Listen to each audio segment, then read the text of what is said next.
Chapter 164. Just as everyone was at a loss, Mu Yueyao suddenly buried her face in her arms and muttered painfully, "I thought everything would pass. What do you mean?" No one knew what she was muttering about. Mu Yueyao suddenly lost control and said, "If only I was the one who died back then." She covered her ears and closed her eyes. Suddenly, she felt as if she could see Jing Yang's soulless back outside the corridor of the hospital. People were coming and going. In the operating theater, doctors and nurses rushed in one after another, looking anxious. Jing Yang's face was pale as he stared at her angrily and suspiciously. Mu Yueyao looked at her hands again and suddenly realized that her hands were covered in blood stains. The person lying in the operating theater was his closest relative, his mother. Because of her. It was all because of her that the mother and son were separated forever. Jing Yang dashed over and grabbed her by the shoulders. His eyes were bloodshot. "Mu Yueyao, what do you want?" The nightmare repeated itself. Mu Yueyao was so shocked that she broke out in cold sweat. She choked and said, "I didn't want to. I'd rather the person lying in there was me." "Then why don't you die?" Jing Yang lost control and roared at her. Mu Yueyao was so frightened that she curled up into a ball. She leaned against the wall and slid down slowly. "If anything happens to my mother, I'll hate you forever." With that, Jing Yang turned around and left. At that time she did not even have the courage to look at him. "I'd rather die. I was wrong, I know I was wrong." Mu Yueyao covered her ears as if she was hallucinating. In the midst of the heavy traffic she was pushed hard and felt the world spinning. She propped herself up again and looked back. However, all she heard was the screams of countless passers-by. "Ah! Oh my God! A big truck ran over a living person. It ran over her body. It's definitely useless. Oh my God, there's blood everywhere. It's so scary. Quick, call the police and the ambulance." Mu Yueyao got up from the ground in a daze and staggered to stabilize her center of gravity. However, she saw that the scene not far away was already surrounded by people. Many girls screamed in fear. Order was once in chaos. There were people around her constantly asking about her well-being, but she couldn't hear anything clearly. The traffic police came quickly. She had just passed through the crowd when the police came to pull up the cordon. The driver stood by the side looking at the people on the ground and sighing. Yueyao finally pushed the crowd aside, but she saw a scene that she would never forget in her life. The woman was crushed by the huge wheels of the truck. Half of her body was exposed as she lay on her back, blood foaming at the corner of her mouth. "Oh, help." Mu Yueyao finally reacted and screamed in panic, "Help! Help! Is the ambulance here?" She only had one thought at that time, and that was to lift the car and drag out the person under the wheels. Therefore, she rushed forward without a care for her own safety and hugged the huge tire of the truck with both hands. The traffic police on the side immediately pulled her back. "Save them! Save them!" Mu Yueyao screamed at the top of her lungs, "Save my mom! She's my mom! Save my mom!" Mother Jing's gentle words seemed to echo in her ears. "You like Yang Yang. When you grow up, marry Yang Yang, okay? Okay, that's great. Then, from now on you'll call me mom like Jing Yang?" Chapter 165.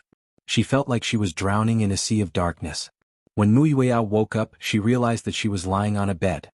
When she came back to her senses and sat up on the bed, she suddenly realized that she was in a ward. A ward? Mu Yueyao held her forehead.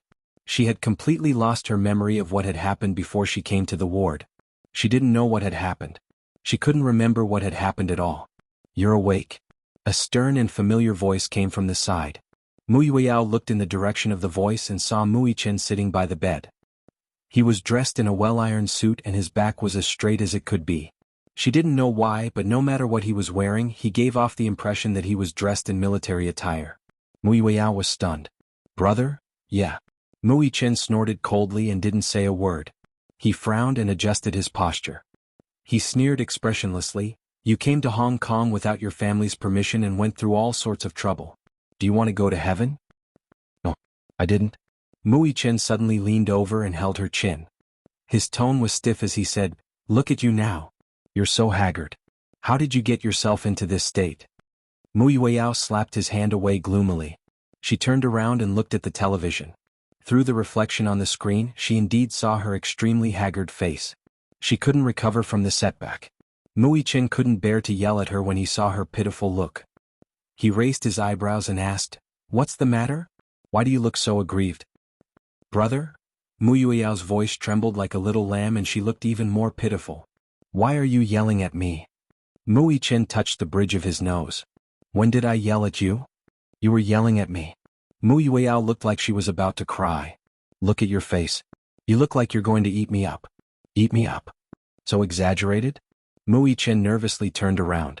Behind Yueyao's back, he secretly took out his phone to take a picture of himself and touched his face. Oh. He didn't seem to be very fierce. However, his expression seemed to be a little more serious. It seems so. Mui Chen cleared his throat and looked at Yueyao. She pursed her lips and looked like she wanted to cry, but no tears came out. All right. His tone became a little warmer. He deliberately made it soft as if he was afraid of scaring her to tears.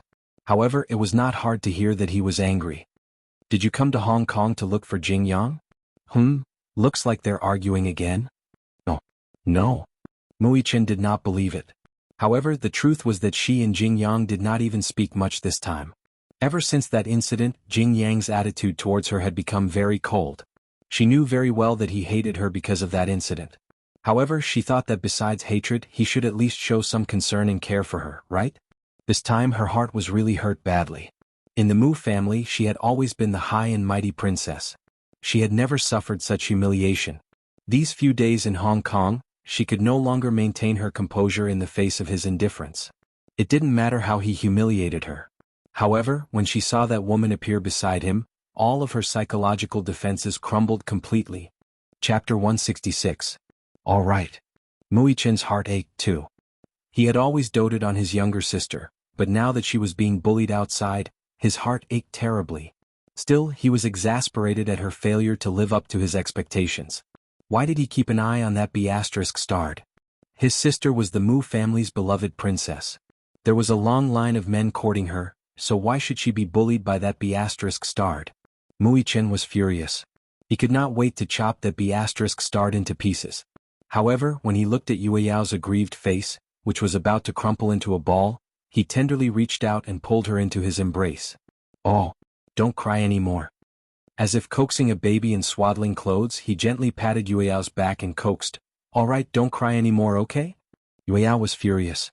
On one hand, her face was flushed red, and on the other, she was speechless. Brother, I'm not a child anymore. Besides, I'm not crying. In my eyes, you'll always be a child. You'll never grow up. As Mui Chen spoke, he tucked her hair behind her ear. His voice was as mellow as red wine. It was mellow and mellow, yet it made one's heart feel inexplicably at ease. When she was young, no one dared to bully her because of her two brothers' protection. Due to her brother's love, she became very arrogant and willful. Mu Yaja and Yun Shishir even despised Mui Chen and Yun Tianyu for spoiling her too much. What did Mui Chen say? He righteously retorted, She's my sister and I dote on her. Who dares to have an opinion? At that time, Mui Chen was young and frivolous. Even Mu Yaja could not do anything about his son. Yun Chenyo's attitude toward Yueyao was more subdued. However, whoever made Yueyao cry, although Yun Chenyo's methods were not as harsh as Mui Chen's, the consequences were always the worst.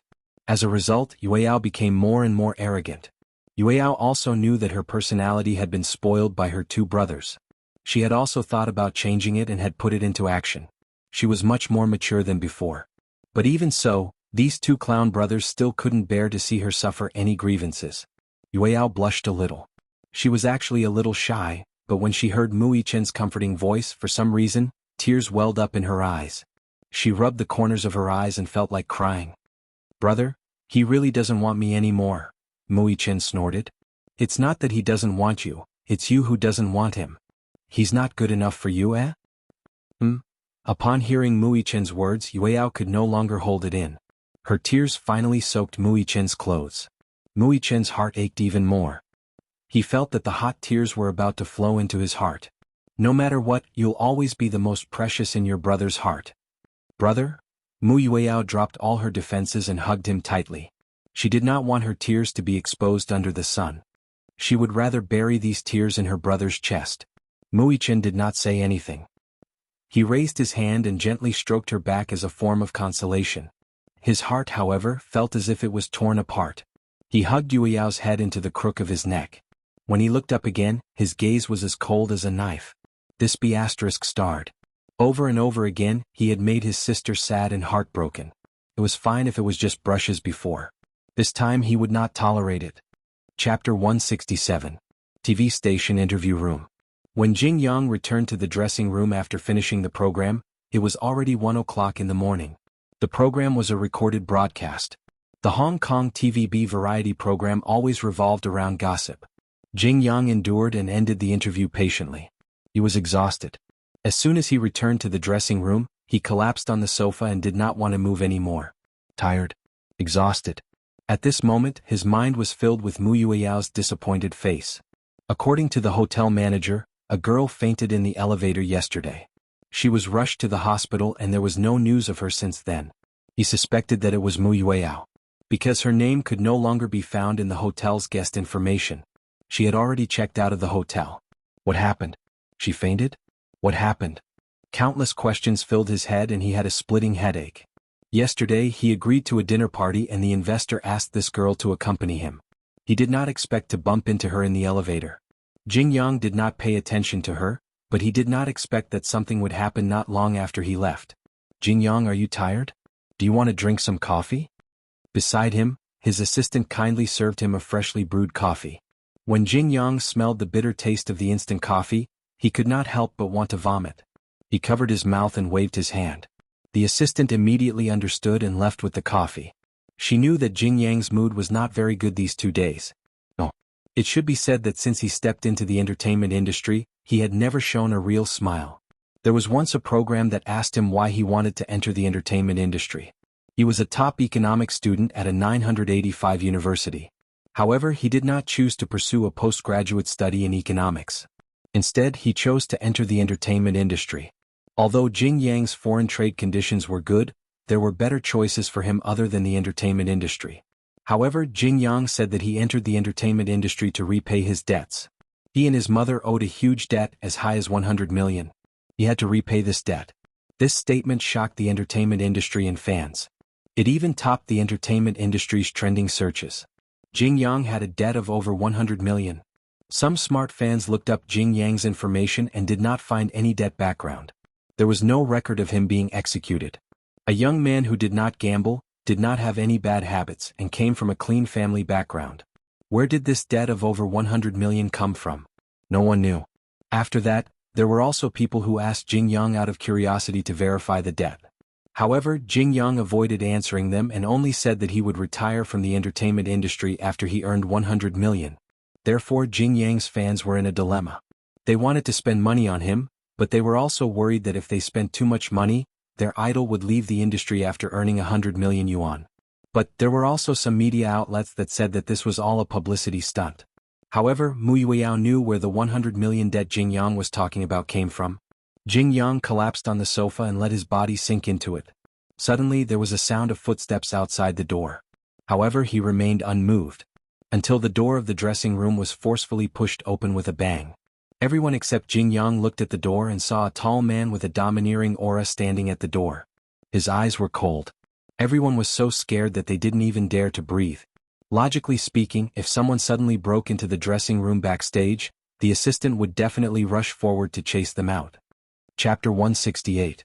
Logically speaking, if someone were to barge into the dressing room backstage, the assistant would rush forward to chase them out. However, when Mu Yichen stood in front of them, no one dared to step forward due to his intimidating aura. Jianghu raised his head to look at Mu Yichen. He too saw the pain and fury in his eyes. He knew who he was here for. When they were young, he had always been the elder brother whom he respected the most. He and Yun Tianyu were also the ones who took care of him the most. Now, however, he could only see disappointment and anger in the man's eyes. Jianghu, I'm warning you, from now on, keep your distance from my sister. Don't go near her, do you hear me? Jianghu did not look surprised when he heard this. He only said blandly, you should be saying this to Yueyao, right? Who's the one pestering who? She's the one who keeps disturbing my work and affecting my life, yet you want me to keep my distance from her? I've already done enough to keep my distance. Mu Yichen was especially furious when he heard this. He tightened his grip on Jianghu. His fingers turned white from exerting so much force that he gritted his teeth. Is it so difficult for you to admit that you like Yueyao? Can't the two of you get along well? Why are you still angry? It's been so many years, shouldn't it be over by now? Jianghu raised his brows coldly but did not deny it. Instead he smirked. So what if I love her? Mui Chen was stunned. What was this? What do you mean by, so what if I love her? I hate her. Jing Yang's expression was frosty.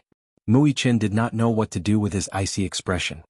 He had never seen Jing Yang with such a cold expression before. Hate her? Do you know how much I hate her? Jing Yang retorted. If it were you, what would you do? You've lost your loved one, can you still accept her? It's not her fault. That's because she's your sister. Jing Yang's words left Mui Chen speechless. She's your younger sister. She can be forgiven even if she has done something wrong. Mui Chen could not help but ask, what about you? Don't you love her? That matter wasn't entirely her fault. You're just passing on the pain of losing a loved one to Yueyao. Don't mention that name to me again. Jing Yang's face was filled with disgust. He was extremely sensitive to this name. He frowned and turned his face away, not wanting to listen anymore. However, Mui Chen did not take Jing Yang's rebellion seriously and insisted on bringing it up. Aren't you afraid of losing Yueyao? For the current me, there's nothing I'm afraid of losing. Jing Yang's voice remained calm. I just don't want to see her again. Before Mui Chen could say anything, Yueyao's melancholic voice came from behind him. Brother, there's nothing more to say. He was stunned and turned around in shock. He saw Yueyao standing at the door, her body swaying slightly as if she could not stand straight. However, she was still trying her best to suppress some of her emotions and put on an extremely perfunctory smile. Jing Yang, you have to remember what you said. I'll pay back what I owe you, but you have to pay back what you owe me. Jing Yang was stunned as well. He did not expect Yueyao to be standing outside the door and hear the entire conversation between him and Mui Chen. Chapter 169. Jing Yang, remember what you've said. I'll repay what I owe you, but you'll have to pay back what you owe me too. Jing Yang was stunned too. He did not expect that Mui Chen and Yueyao would be standing outside the door and overhear their conversation. For a moment he could not recover from his shock. Yueyao, who was standing before him, looked too haggard. All this while, she had always been a beautiful and noble princess in front of everyone. Now, without makeup, she could not hide her sickly haggardness. He did not know that she had not eaten or drunk for 2 whole days. Her eyes were red as if she had cried. For a moment his heart ached. Mui Chen held his forehead helplessly. Initially he only wanted to come alone and did not want her to come along. However, she stubbornly insisted on coming along. He had no choice but to let her wait outside the door. He did not expect Jing Yang to say such heartless words. Jing Yang glared at Yueyao silently. Yueyao did not say a word. She looked back at him with an indescribable disappointment in her eyes. She expected to hear many cruel words from him, but she did not expect him to be so eager to draw a line between them. She thought about the girl who had been beside him last night, holding his arms so intimately. They were together the whole night, right? What exactly happened between the two of them? Yueyao did not dare to think about it. Let's end it here.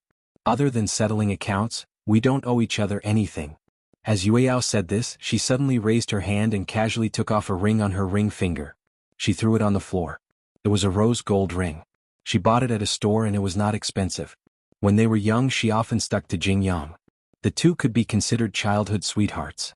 Whether it was the Mu family or Jing Yang's mother, they were sure that they would get married when they grew up. At that time the two little guys were very close. Other than Mui Chen and Yun Tianyu, it seemed that only Jing Yang could tolerate her princess-like temper. During Christmas in junior high school, Jing Yang used the money he earned from his part-time job to buy a rose gold ring and made a promise with her. He said to her, Yueyao, this is my engagement ring for you. When I grow up, I'll marry you and make you Mrs. Jing, okay? At that time, there was no such thing as puppy love between the two of them. It was just that both of them had too many fantasies about their future. Yueyao had been doted on since she was a child. She was the youngest and only daughter of the Mu family. She was the princess. Jing Yang didn't come from a rich family like her, but the Mu family took special care of him. Jing Yang's mother did not remarry. It was not easy for her to raise Jing Yang alone.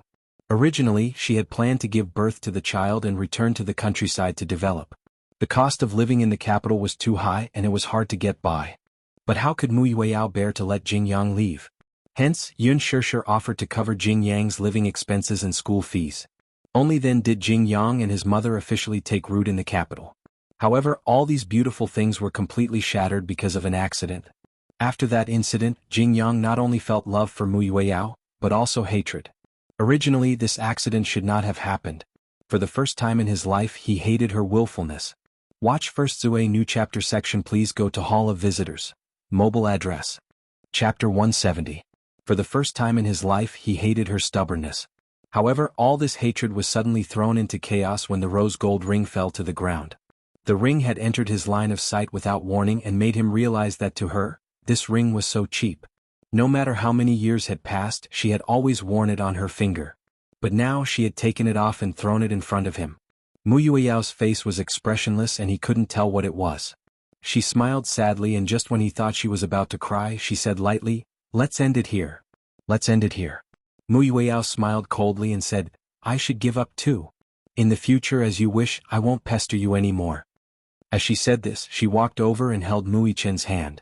She forced a smile and said, "Brother, let's go." Mu Yichen looked at Jingyang and then turned back to look at Yueyao. He couldn't bear it and asked, "Have you made up your mind?" "Yeah. I've let go. Why do I have to do such stupid things?" Mu Yueyao took a deep breath as if she had finally let go of something that had been weighing on her mind. She smiled and said, "It's time for me to start my own life, isn't it?" Mu Yichen's lips twitched, but he didn't say anything. He only sighed and hugged her lovingly before turning to leave. It was only after the siblings left that Jingyang seemed to come back to his senses. He walked over and bent down gently to pick up the rose gold ring. He wiped the ring clean with his cufflinks and wrapped it in his palm. His assistant and manager looked at each other and frowned, but they didn't say anything. Beijing Moon Palace, a top-class private clubhouse. In a luxurious private room, Mu Yueyao leaned lazily on the sofa. She was wearing a black mid-length dress that hugged her exquisite figure. Her hair was slightly messy and she had only put on some foundation makeup. However, at that moment the music was loud and the lights were dim. As the light shone on her exquisite features, she looked a little dispirited and lazy. On the table, the goblets had toppled over, and the beer bottles were all over the place.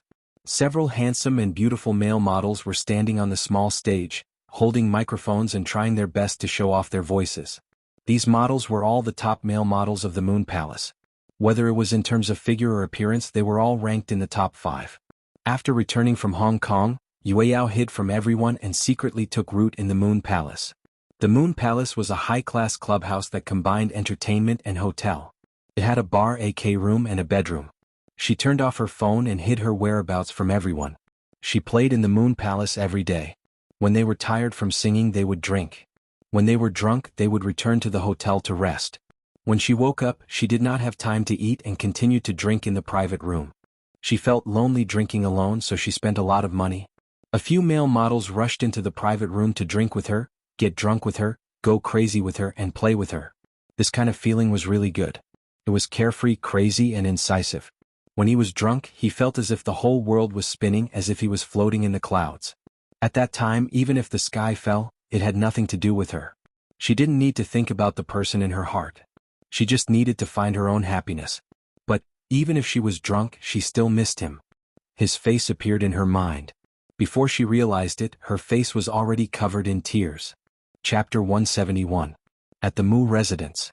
Mu Yichen tried calling Yueyao's cell phone for the 154th time, but it was turned off. This time he was really furious. What was going on? Could it be that her cell phone ran out of battery? No matter how many times he called, Yueyao did not pick up.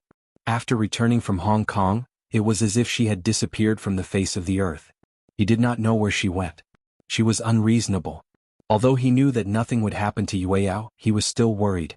Just as Mu Yichen was about to explode with anger, Mu Yaja suddenly returned. When he opened the door, he saw Mu Yichen holding his cell phone. His face was as black as a sheet of paper. He curled his lips and asked calmly, "Is little sister not back yet?" Yeah. Mu Yichen was obviously guilty. He felt that it was his fault for not taking good care of Yueyao. Mu Yaja raised his wrist and looked at his watch. Yueyao had been missing for 3 days and 3 nights. Even if she was fooling around, she should have had enough. "Did you look for her?" Mu Yichen nodded helplessly. "I did." "Did you tell her second brother?" "No, I didn't. I didn't dare to tell you. You should still be in the hospital with Natalia. He didn't know about this." Mu Yichen paused and suddenly sighed helplessly. "I thought that although she was naughty and unreasonable, she shouldn't have gone overboard, right? She disappeared the moment she came back from Hong Kong. I don't know where she went." As Mu Yichen spoke, he became angry again. Other than anger, he was more worried. "Why are you so anxious? Mu Yaja, however, did not show much anxiety. Clearly he should be the one worrying the most at this moment, yet he appeared calm and composed. Mu Yichen was even more surprised. "Dad, aren't you anxious? Why are you in a hurry?" Mu Yaja asked casually. "Has your precious little sister been this willful since she was young? But there must be a limit to being willful." Mu Yichen crossed his arms in anger. "This is too much. She doesn't know how to go home every day. What exactly does she want?" Mu Yaja raised his eyebrows slightly and said coldly, "In the end, it's all because you spoiled her." Mu Yichen was speechless. He glanced coldly at Mu Yaja and quietly complained, "Daddy, you seem to be the one who dotes on little sister the most and spoils her the most." "Yes." Mu Yaja did not deny it at all. "I pampered her. Do you have a problem with that?" Mu Yichen suffered another setback. He did not dare to contradict Mu Yaja. Although he had already grown up, Mu Yaja was still an extremely revered father figure to him. Mu Yichen sighed. Mu Yaja frowned and said, "Don't worry about this. Go and rest early." "Then, what about little sister?" "I will find her." Mu Yichen frowned and hesitated for a while. In the end he could not help but say, "Daddy, if you find little sister and she is in a bad mood these few days, please don't take it to heart if she says a few words to contradict you." Mu Yaja did not say anything and only said, "Go to bed early." Mu Yichen returned to his room. This was because he knew that Mu Yaja must have made a decision by saying so. Since they were young, Yueyao had run away from home many times in a fit of anger. Every time, only Mu Yaja could find her. Moreover, the two of them had a tacit understanding of where she was hiding. Chapter 172. However, no matter where Yueyao hid, she would not tell anyone. It was as if the father and daughter were telepathic. How enviable. When Mu Yichen returned to his room, Mu Yaja went out of the house and went to the garage. When he saw that Yueyao's Maserati was still at home, he smiled in satisfaction. The car was parked at home. This was a secret signal between the father and daughter. It meant that she was at the Moon Palace. The Moon Palace. From the name, it was obvious who had invested in this top-notch private club in Beijing. Originally, the Mu family had a few private clubs, but they were usually places for business. The Moon Palace was built because Yueyao was obsessed with singing when she was in junior high. Therefore he was worried that his daughter would not have a good singing environment, so he built the Moon Palace. There was a princess box in the Moon Palace. The sound system inside was at least $1 million. Just the sound system alone was worth a few $1,000,000. The duplex box was more than 700 square meters. They had hired the top international choreographer to design an especially beautiful stage. It could accommodate hundreds of people and even hold a small fan club. When she was young, Yueyao was definitely the envy of all the students in school. At her birthday party, all the celebrities she liked would appear at her birthday party. There were even celebrities who were proud to attend her birthday party. The scariest thing was that the value of anyone who could attend her birthday party would definitely double. She was at the Moon Palace? Mu Yaja started the car almost without hesitation and sped toward the Moon Palace. When he arrived at the Moon Palace, the hall was brightly lit. A row of people was in front of the switchboard.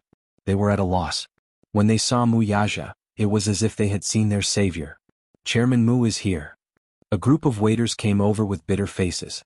They surrounded Mu Yaja and complained at the same time. "Chairman Mu, young miss doesn't let us into the box. She asked for a lot of alcohol. We don't dare to refuse." Previously, the two managers advised her not to drink.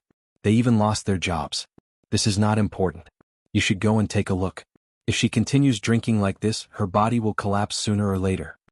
Mu Yaja frowned, but his expression was still calm. He looked around and raised a finger to signal them to be quiet. The group immediately fell silent. "I'll go look for her. You guys stay outside and don't come in." Everyone hurriedly nodded. Several managers escorted Mu Yaja to the door of the room.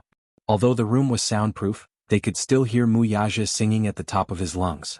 Mu Yaja frowned slightly and sighed helplessly. He reached out and pushed the door open. On the stage the lights were dazzling. Yueyao Mu stood on the stage, surrounded by lights, holding a microphone and humming drunkenly. Surrounded by the stage lights, she couldn't see who had walked in. As soon as Mu Yaja walked in, the male models accompanying Yueyao immediately bowed and retreated. He didn't disturb her immediately. Instead, he sat on the sofa and silently watched his daughter go crazy. When he looked at the song ordering machine, he was shocked. More than 200 songs. Sad people don't listen to slow songs. Goodbye. Exclusive breakup. The last snow. I just want to say goodbye. A typical lovelorn song. Muyaja felt sorry for her and wanted to laugh at the same time. This little brat had lit up all the heartbroken love songs. Yueaomu was still singing. Give up, don't struggle needlessly, forget him, love is not so complicated. Chapter 173. Halfway through her sobs, she couldn't continue singing anymore. Mu Yueyao fell onto the stage, unable to recover from the setback. Seeing that she had stopped singing, Muyaja reached out and poked the music machine to stop the music. The deafening music in the huge private room stopped abruptly. As Mu Yueyao had been drinking, her reaction was a little sluggish. It took her a while to realize that someone had touched the music machine. She looked in the direction of the music machine. Although her mind was a little hazy, she could still recognize the man sitting on the sofa. She suddenly felt guilty and aggrieved. Tears streamed down her cheeks. Daddy? No matter how angry he was, he could not bring himself to be angry at her soft and coquettish call. He sighed and gently patted the area beside him. Frowning slightly, he said, "Come here, the floor is cold." Yueyao listened to him and obediently got up from the floor. She walked over to him, swaying step by step. She was clearly walking towards his side, but when she reached his side, her legs went soft and she collapsed on his body. Muyaja carried her lovingly in his arms and gently rubbed her tear-stained eyes. There was a rare tenderness in his eyes. It was no wonder that Yun Shishir was always jealous. Before Yueyao was born, she had already mentally prepared herself that if she gave birth to a daughter, this daughter would definitely compete with her for favor. But she hadn't expected that Muyaja would be so biased. After being married for decades, although the husband and wife were glued to each other like glue, they were still incomparably loving. They weren't like an old couple who had been married for many years, treating each other with respect and retaining the feelings of their youth, but, as his daughter gradually grew up, Muyaja placed a lot of focus on Yueyao. Yun Shishir had repeatedly emphasized that a grown daughter couldn't be kept at home. No matter what, his daughter had to get married.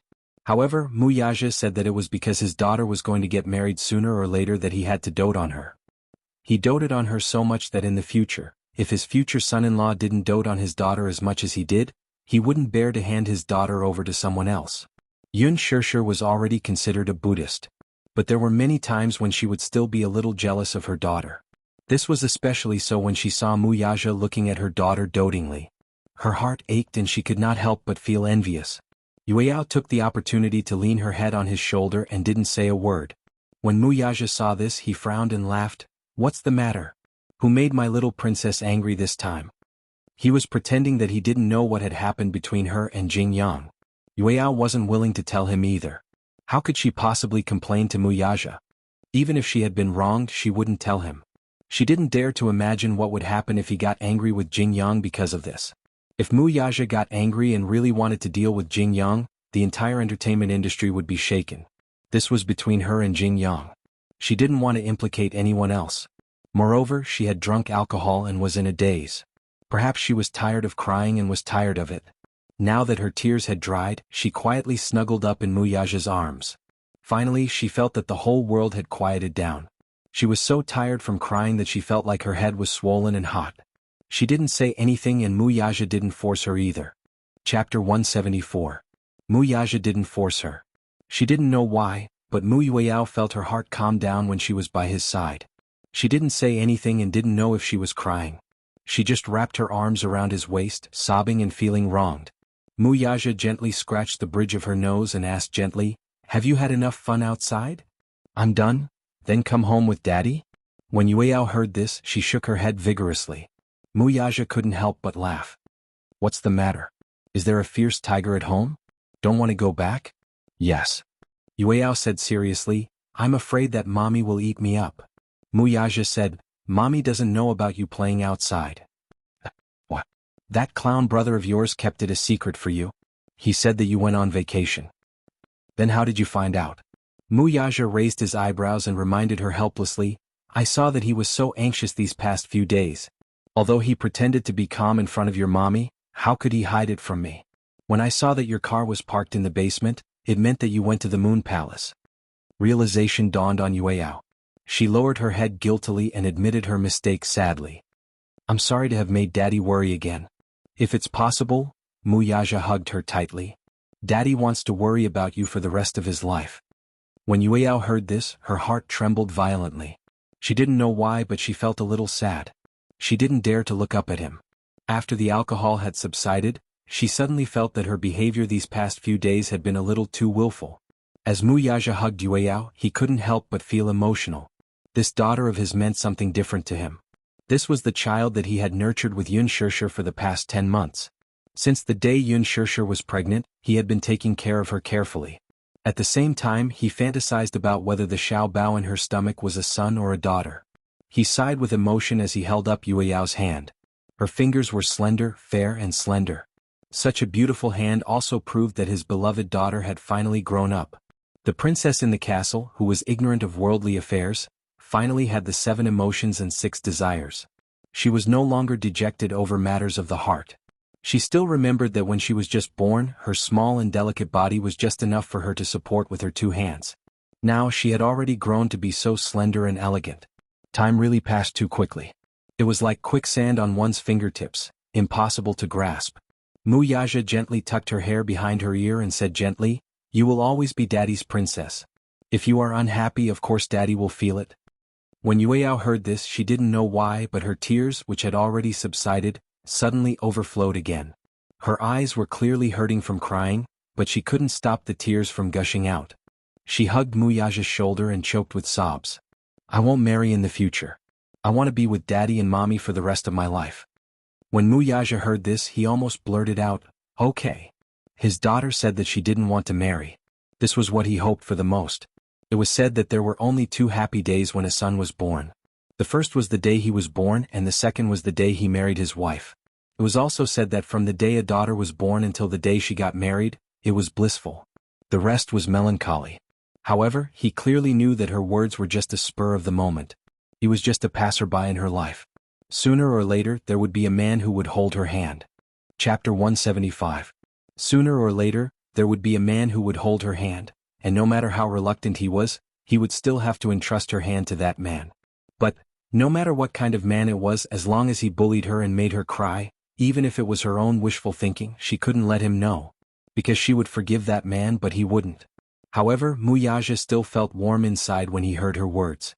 Why else would they say that a daughter was her father's lover in his previous life? It was so heartwarming. "Daddy, let's not go home tonight, okay?" Mu Yueyao was a little worried. After all, she reeked of alcohol. Although Mu Yaja was protecting her, if Yun Shishir caught wind of it, she wouldn't be able to escape a scolding. She didn't want to make Yun Shishir angry. Because, no matter how protective Mu Yaja was of her, he was her father and also her husband. The only request he had for his daughter was to try her best not to make her mommy angry. Yun Shishir was such a reasonable person that she wouldn't be unreasonable. If Yun Shishir found out that she had gone to drink again, she would definitely be angry. Mu Yaja also guessed what she was thinking. "What's the matter? Are you afraid that Mommy will get angry when she smells the alcohol on you?" "I promised Mommy that I wouldn't drink." Mu Yueyao sighed and sobered up a little.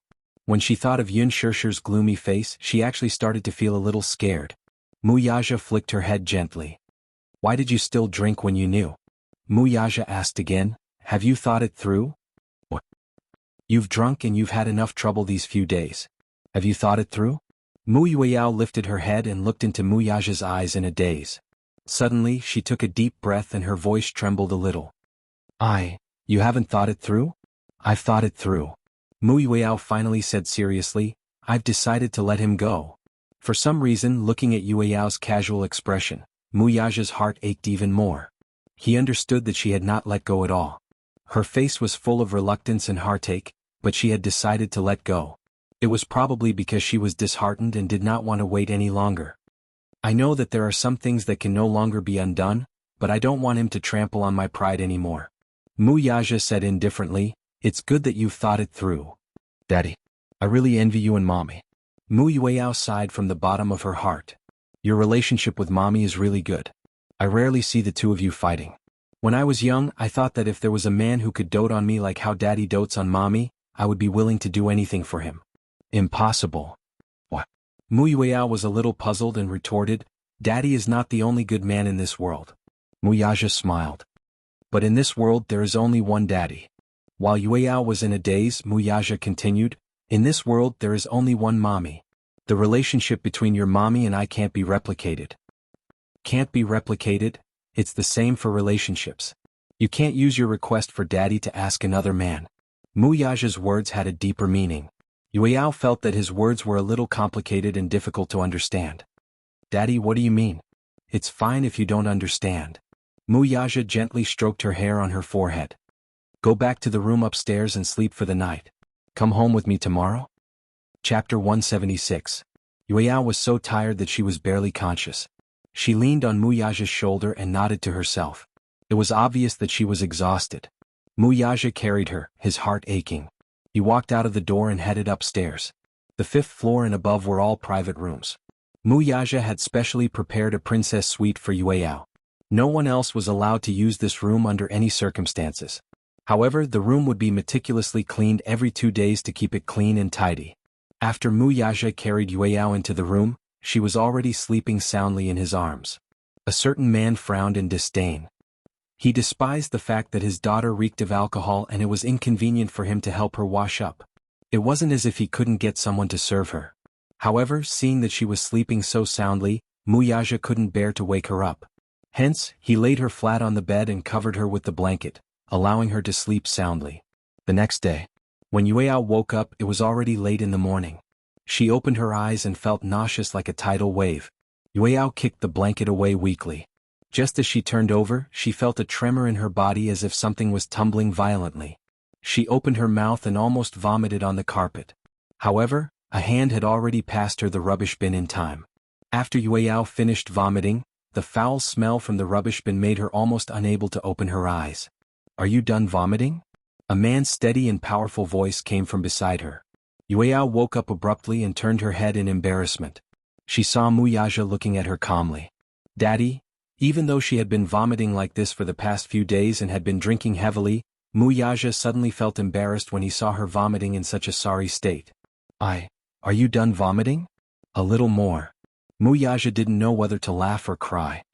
He laughed and said, Brew a little more? As he spoke, he placed the rubbish bin at her door. He sat at the side and didn't say anything, just looking at her. Yueyao was embarrassed. She was disgusted by the smelly rubbish bin. She looked up. Mu Yaja thoughtfully handed her a glass of water. Yueyao took it obediently and gulped down a big mouthful. She rinsed her mouth and immediately vomited. Mu Yaja glanced at her and asked, Are you better?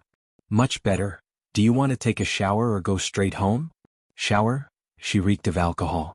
She didn't notice it when she was drunk yesterday, but now that she was awake, she didn't feel well. Go take a shower then. I'll wait for you outside. Daddy? Yueyao was a little embarrassed and said, You won't scold me, right? Mu Yaja looked up at her. After a long while, he said, If you walk out of this room today and continue living like yesterday, Daddy doesn't recommend scolding you until you wake up. Yueyao shuddered violently. Yun Shishir had once told her that Mu Yaja was usually gentle to her, but when he got angry, he was 100 times scarier than her 2 brothers. Although she was spoiled and arrogant, she respected this father of hers very much. Of course, she had thought it through. She had been unable to recover from the setback for the past few days. Now that she had suffered and cried, she would look down on herself if she continued to give up on herself. It was just a man. Watch first Surah New Chapter 2 section. Please go to Hall Guest, phone address. Chapter 177. Yueyao walked straight into the bathroom. Before this, Mu Yaja had already entered the bathroom and filled the bathtub with water. A rainbow-colored bath ball was placed beside it. Mu Yaja must have asked someone to prepare it. Yueyao was very touched. In the end, the one who doted on her was still her daddy. Yueyao put the bath ball into the bathtub. The small ball swayed in the water and then started to bubble. In the blink of an eye, it dragged a rainbow-colored tail and the entire bathtub was filled with a fresh fragrance. After a short wait, she took off her clothes and lay in the bathtub. She closed her eyes in satisfaction. She loved bathing the most. When she was in the bathtub, she felt as if she had emptied her mind and would not think about anything else. But at this moment she still thought about a lot of things. She thought about her own stupidity and foolishness. She thought about how she had been like a fool for so many years, chasing after the light but not being able to catch it. Mu Yueyao took a deep breath of the mist and almost choked. Then she let go of her hands and relaxed her body in an instant. But her eyes were still a little sore. She had let it go. Besides relief, there was also an inexplicable pain. If it was so easy to let it go, there would not be so much pain. Let it go then. Mu Yueyao cupped the water and gently covered her face. Let it go. Don't think about it anymore. With that, she immersed herself in the bathtub. Young miss, I'll put your clothes here. They have been washed and ironed for you. The room service staff gently placed a pile of soft clothes on the stool. The clothes she wore yesterday already reeked of alcohol and could not be worn again. Hence, Muyaja asked the hotel manager to personally choose a new set of clothes. After washing and ironing them carefully, they were sent over. Yueyao wrapped herself in a bathrobe and held up the clothes. She asked doubtfully, "Where's Daddy?" "Chairman Mu is waiting for you at the clubhouse." "Okay, you can go out then.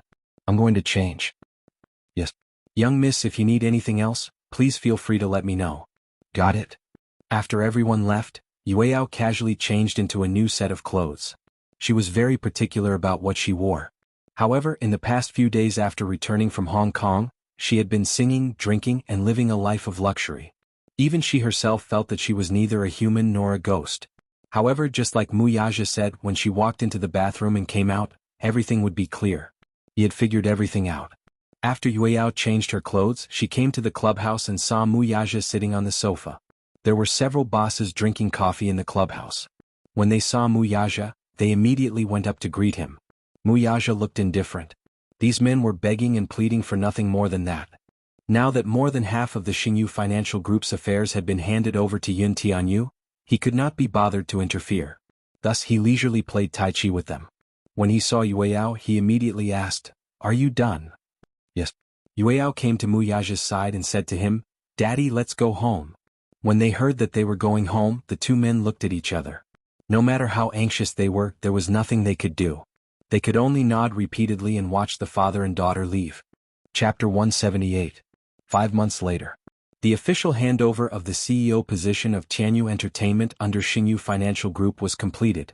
Mu Yueyao became the only female CEO since the establishment of Xingyu Financial Group. She was in charge of all the entertainment businesses under Xingyu. Actually, this handover ceremony was considered to be particularly long. Although Yun Tianyu had taken over most of Xingyu's affairs from Muyaja, it did not mean that Xingyu Financial Group was a family-run enterprise. With the Mu Group as a precedent, Muyaja hoped that Xingyu Financial Group could become a multinational corporation that would last for generations. Therefore, all the positions in the corporation were fair competition. Of course, as the precious daughter of the founder of Xingyu Financial Group, she still had some preferential treatment in the election. After Yueyao officially took over Tianyu Entertainment, she made 3 sweeping changes. First, she eradicated all the vermin left behind in history. Tianyu Entertainment's predecessor was Huanyu Entertainment. After Xingyu Financial Group acquired the Mu Group, they also acquired Huanyu Entertainment. This was not a benign cooperation. Back then Muyaja had forced the merger. Therefore, some of the senior shareholders of Huanyu Corporation were somewhat conflicted. The outside world was not optimistic about this acquisition. They had a feeling that after Huanyu was acquired by Xingyu, it would definitely go downhill. Indeed, during the period of time after the acquisition, Huanyu had indeed gone downhill for a long time. At that time, almost half of Jiangshan's business was supported by Yin Shirshir. This acquisition almost caused Huanyu to suffer a great loss, and many popular celebrities left. After some time of consolidation, Huanyu Corporation was renamed Tianyu Entertainment. Only then did it pick up again. At that time, Yun Shirshir, who was in a semi-retired state, was also the deputy director of the entertainment industry. She had a better strategic plan than Ji Lin. She did not sign any of the internet celebrities and instead, she specifically picked veteran actors and actresses whose contracts had ended. When Yueyao was 10 years old, Tianyu ushered in a historical year. That year, almost all the popular young actors and actresses failed at the box office due to high pay and zero acting skills. On the contrary, a TV series that Yun Shirshir invested in was so popular that it surprised the outside world. She wasn't investing in some big IP or celebrity production. It was just a simple family drama. It was nothing more than a family affair between mother-in-law and daughter-in-law. However, because of the strong sense of immersion, her own ability in the drama was regarded as a masterpiece by the audience to wash their eyes. Actually, the story wasn't that fresh. It was just that after such a long period of time, after the awkward acting of those young actors and actresses, the word traffic suddenly lost its luster. Coupled with the rectification of some of the bad practices in the entertainment industry regarding high pay and loopholes in contracts, many stars with good acting skills finally made a comeback. This was not because Yun Shirshir had a better view of the big picture, but because she believed that a celebrity could be inexperienced in acting and not have the looks of a dragon or a phoenix among men, but if there was a problem with their attitude or if their integrity was questionable, they were destined to not be able to stay young. She didn't like people who were not serious about their work. The reputation of the artists under Jianghu suddenly rose. After that, Jianghu recruited a large group of elite editors. With good stories, a good team, good actors, and good resources, Jianghu almost occupied a heaven-defying market share. Bookmark for easier reading. Chapter 179. However, even with such heaven-defying resources, there were still some people who did not agree with each other. Because of the historical problems left over from the period of Huanyu and some vermin in the company, during the handover period, Mu Yueyao got rid of all these people in one fell swoop. This method won her the favor of everyone in the company. After all, there were some people that the previous dynasty couldn't touch. However, Mu Yueyao was different. As a new official, she had power and courage. Originally, Yun Shishir didn't want Mu Yueyao to handle the Vanity Fair. The Mu family was rich. To put it bluntly, even if Mu Yueyao stayed at home, she could still sit on the wealth that she couldn't spend for centuries. Her two elder brothers were influential figures, and their parents had accumulated wealth that could rival a country. Yun Shishir's idea was for Yueyao to be able to do what she liked. However, she didn't know what her daughter had experienced. Overnight, she became less lively and talkative than before. At the same time, she strongly requested to inherit Jianghu Entertainment. Although Yun Shishir didn't agree, Mu Yaja let her have her way. Although Yun Shishir didn't understand, she believed in one thing when it came to educating children. It was good enough for one of the husband and wife to make the decision. Since Mu Yaja had already decided, she had no objection. However, not long after she took office, Yueyao did something earth-shattering in the industry. Everyone was shocked. She banned Jing Yang from the company. Half of Jing Yang's contracts were with Jianghu. Moreover, it was the most important part. Apart from commercial endorsements and variety shows, Jianghu had full authority in film and television. In other words, if Mu Yueyao wanted to ban Jing Yang, she could simply open her mouth and close it. However, Jing Yang was facing a variety show and had nowhere else to go. This was only known to the company's insiders. No one outside knew. Soon Jing Yang's studio caught wind of the news. Overnight, all the discussions were terminated. Although there was freedom in variety shows because of Mu Yueyao's ban, everyone panicked and didn't know if they should continue to invite Jing Yang to work with them. Almost everyone was surprised. In everyone's eyes, Mu Yueyao's care and admiration for Jing Yang was unparalleled. What exactly had happened that made her so heartless as to ban Jing Yang? Jing Yang was not surprised when he found out. He knew that Yueyao would do this. She must hate him. Otherwise, she wouldn't be so cruel to take such a measure. Everyone in the studio panicked. Apart from Jing Yang, no one was calm. The manager knew about the relationship between Mu Yueyao and Jing Yang. He also knew that something must have happened between the two of them. Seeing Jing Yang's indifferent expression, he couldn't help but become anxious. Jing Yang, say something. Why are you acting like nothing happened? Why did they ban you all of a sudden? There must be some kind of misunderstanding. Misunderstanding? Jing Yang smiled helplessly. Since she hates me so much, let her hate me. I owe her this. His manager asked tentatively, why don't you go and see her? What's going on? No matter what, you have to find out. No need, Jing Yang said and didn't want to say anything else. Watch first episode Zue new episode chapter 2 section please go to Hall of Visitors. Mobile address. Chapter 180. The door suddenly opened. A middle-aged man in a suit walked in. Even though he looked a little old, he still looked extremely handsome. His demeanor hadn't changed. He still looked as elegant as ever. When he walked in, everyone was silent. No one dared to speak. Jing Yang still looked indifferent. When he saw the man, he looked up and said indifferently, Mr. Chen. Chen Yongke was the boss of Jing Yang's studio. He was in charge of all the affairs of Jing Yang's Asia-Pacific division. Chen Yongke glanced at him. Even though Jing Yang looked like nothing had happened, it was impossible not to see the dispirited look in his eyes. He pretended not to see it and sat down opposite him. Pretending as if nothing had happened, he asked, What's going on? Nothing. Nothing? Chen Yongke sneered. Nothing? Did she help you ban you? The whole industry is saying that you offended the princess of the imperial family. She wants you to be kicked out. Jing Yang remained silent. Chen Yongke looked around. The people around him immediately understood and left. When only he and Jing Yang were left in the room, Chen Yongke stood up and paced back and forth a few times. Finally he said, Jing Yang, it seems like you haven't understood the seriousness of the matter. Now you're going to be banned. This is such a big matter. Instead of resolving it, you're sitting here with such a face. What are you doing? What's the meaning of this? Jing Yang was still expressionless. She's the one who wants to ban me. I didn't beg her to ban me. Am I supposed to suck up to her and beg her to let me off and be merciful? Qin Yonke did not speak. After a long while he smiled coldly. Others may not know the relationship between you and the Mu family's daughter, but I know it very well. You should know better than me what's going on, right? Jing Yang looked away. You're running away. Qin Yonke said mercilessly. Hurry up and go over. Whether you beg for mercy or be shameless, you have to resolve this matter as soon as possible. Otherwise you can say that you're wasting all our energy and time. When Jing Yang heard that Qin Yonke wanted him to look for Yue Yao, his face darkened. Why? Of course you have to deal with your own problems. Don't tell me you want us to clean up after you? Jing Yang smiled. If she wants to ban me, it's just a matter of words. I can't do anything about it. You have a way. I didn't. Even if you don't have a solution, think of one for me. Jing Yang remained silent.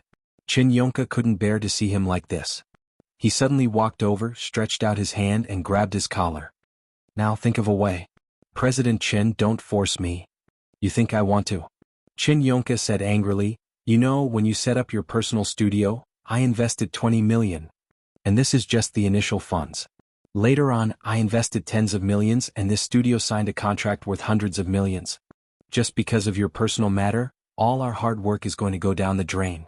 Jing Yang, don't be too self-righteous and selfish. Qin Yonke roared and Jing Yang was like a mute, unable to speak. I don't care how difficult it is for you. You must settle this matter for me. Do you understand?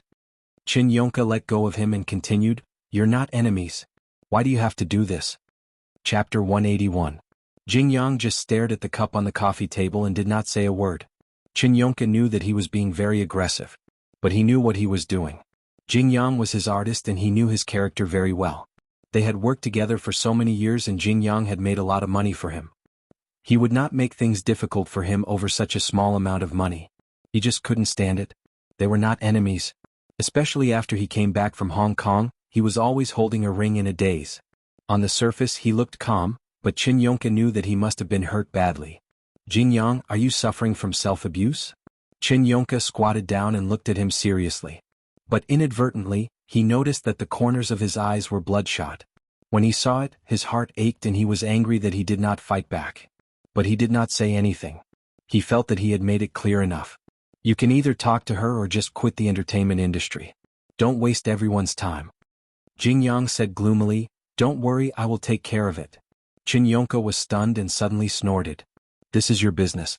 You have to be responsible for yourself. Put everything else aside. At the Moon Palace, Jing Yang held the business card. On it was the contact number of Jianghu Entertainment's public relations director, Han Guoyu. He also found out that Mu Yueyao was entertaining at the Moon Palace through him. He did not know why he was in a daze. In his heart, Mu Yueyao had always been a princess-like existence. She lived a good life and the word entertaining should be very distant to her. When he found out that she had taken over Jianghu Entertainment, he was a little surprised. But on second thought, as the CEO of Jianghu Entertainment, it was inevitable that she would have to entertain people. Jing Yang walked into the club and stated his purpose of visit. The manager looked very cold. President Mu is busy. It is not convenient for him to introduce you. Jing Yang turned around and wanted to leave. But he suddenly recalled Qin Yonke's words. He braced himself and turned around again. I have something important to discuss with her and I need to see her now. She won't see you.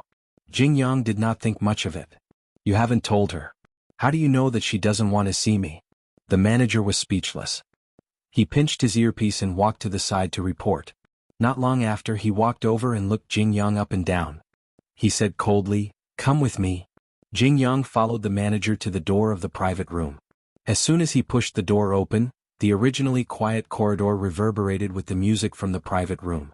The manager first went in to ask for instructions and then Jing Yang went in. Just as he walked in he saw Mu Yueyao surrounded by several handsome men. On a small stage, a popular idol group was holding a microphone and singing a pop song. Jing Yang's sudden intrusion surprised everyone. The news of Jing Yang being blacklisted hadn't spread that far and wide. Other than the senior management, the artists under him hadn't heard much about it. Jing Yang was a popular idol. Compared to him, the idols in the room were considered juniors. Wow, it's Jing Yang. This is the first time I've seen him in person. God, so handsome. A few young men who had obviously just debuted looked at Jingyang and whispered to each other. The most embarrassing thing was that one of the young men's eyes looked like knives that were aimed at Jingyang. Chapter 182. Jingyang was a little annoyed. He was not annoyed because the boy had the same eyes as him, but because his hand was wrapped around Mu Yueyao's shoulder. Mu Yueyao was holding a wine glass full of red wine. When she saw Jingyang walk in, she instinctively wanted to put it down, because he did not like her drinking. However, halfway through she suddenly thought of something. Her face turned ashen and she slammed the wine glass on the table. The wine glass cracked slightly and some of the red wine spilled out. The boy beside her was shocked. When he saw that her hand was covered in red wine, he immediately took out his handkerchief and carefully wiped her hand. "My Xiaobao, why are you so careless? If the glass breaks and you hurt your hand, my heart will ache." This was undoubtedly a provocation in Jingyang's eyes. "Let go of her," he instinctively shouted. The sudden order startled everyone. The boy turned his head and looked at Jingyang, not knowing what to do. Jingyang did not have much patience. He walked over and grabbed Yueyao's hand, slapping the boy's hand away at the same time. Because of Jingyang's status, the boy did not dare to say anything. Mu Yueyao struggled to break free. It was obvious that she was repulsed. "What are you doing here?" she asked indifferently. She glanced at him from the corner of her eye and then looked away. "Yueyao, don't mess around." Mu Yueyao sneered. "Jingyang, according to the rules, please call me President Mu." "President Mu?" Realizing that her tone was so distant, Jingyang was stunned for a moment. Then he said, "Don't mess around." "You haven't answered me." Mu Yueyao's tone was as cold as ever. "What are you doing here?" "There are many people here. Can we talk in private?" "Everyone here is my people. There's no need to avoid." After a pause, Mu Yueyao asked without hesitation, "You're just here to verify whether the decision to ban you came from me." Jingyang remained silent. Mu Yueyao took a deep breath. So, it was really because of this. Although she had expected it, she still felt very disappointed. If it were not for this, he would never have taken the initiative to appear in front of her. Mu Yueyao said calmly, "I was the one who made the decision to ban you. You don't have to be surprised about this and you have no right to object. Please think about this carefully." Jingyang said. "I know that you have a lot of dissatisfaction with me, but there is no need to vent your anger on others. I don't care if you want to ban me, but the studio under my name is affected. I can't sit back and do nothing." "So?" Mu Yueyao shrugged. "Even if you're dissatisfied, it doesn't affect my decision. What do you want?" Jingyang was a little angry. "You don't have to target me from this angle. Jingyang, don't be so arrogant. Look at all the people in this room." Her looks weren't bad and she was good at singing and dancing. Her acting skills weren't bad either. If she was nurtured properly, it was only a matter of time before she became a superstar of the new generation. Why can't I give them a chance? Mu Yueyao continued, "More importantly, they are all loyal to me. They won't make me unhappy or angry. Why should I support you and look at your face?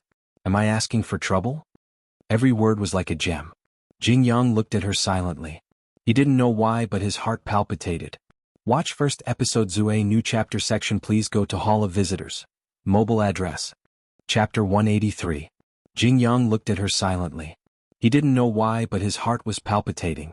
Mu Yueyao looked at him silently. She didn't know why, but she thought she had completely let go of him, that she had given up on him. But when Jingyang appeared in front of her again, her heart was fiercely shaken. The longing that had festered long ago overflowed in her heart. Mu Yueyao turned away and didn't look at him anymore. Jingyang said quietly, "Are you hoping that I'll be like them and please you?" Mu Yueyao was stunned. She didn't think that way at all. However, just as she was about to deny it, she felt that if she denied it, it would make him feel that she was bowing down to him. She had been so humble for so many years, but even so, she couldn't wait for him to turn back. Then she would take what he said as the truth. Would he please her? So what if he pleases her? Mu Yueyao sneered and asked calmly, "Can you?" Jingyang's expression was still cold and didn't change at all. Mu Yueyao raised her eyes and glanced at him without leaving a trace, but her tone was even colder.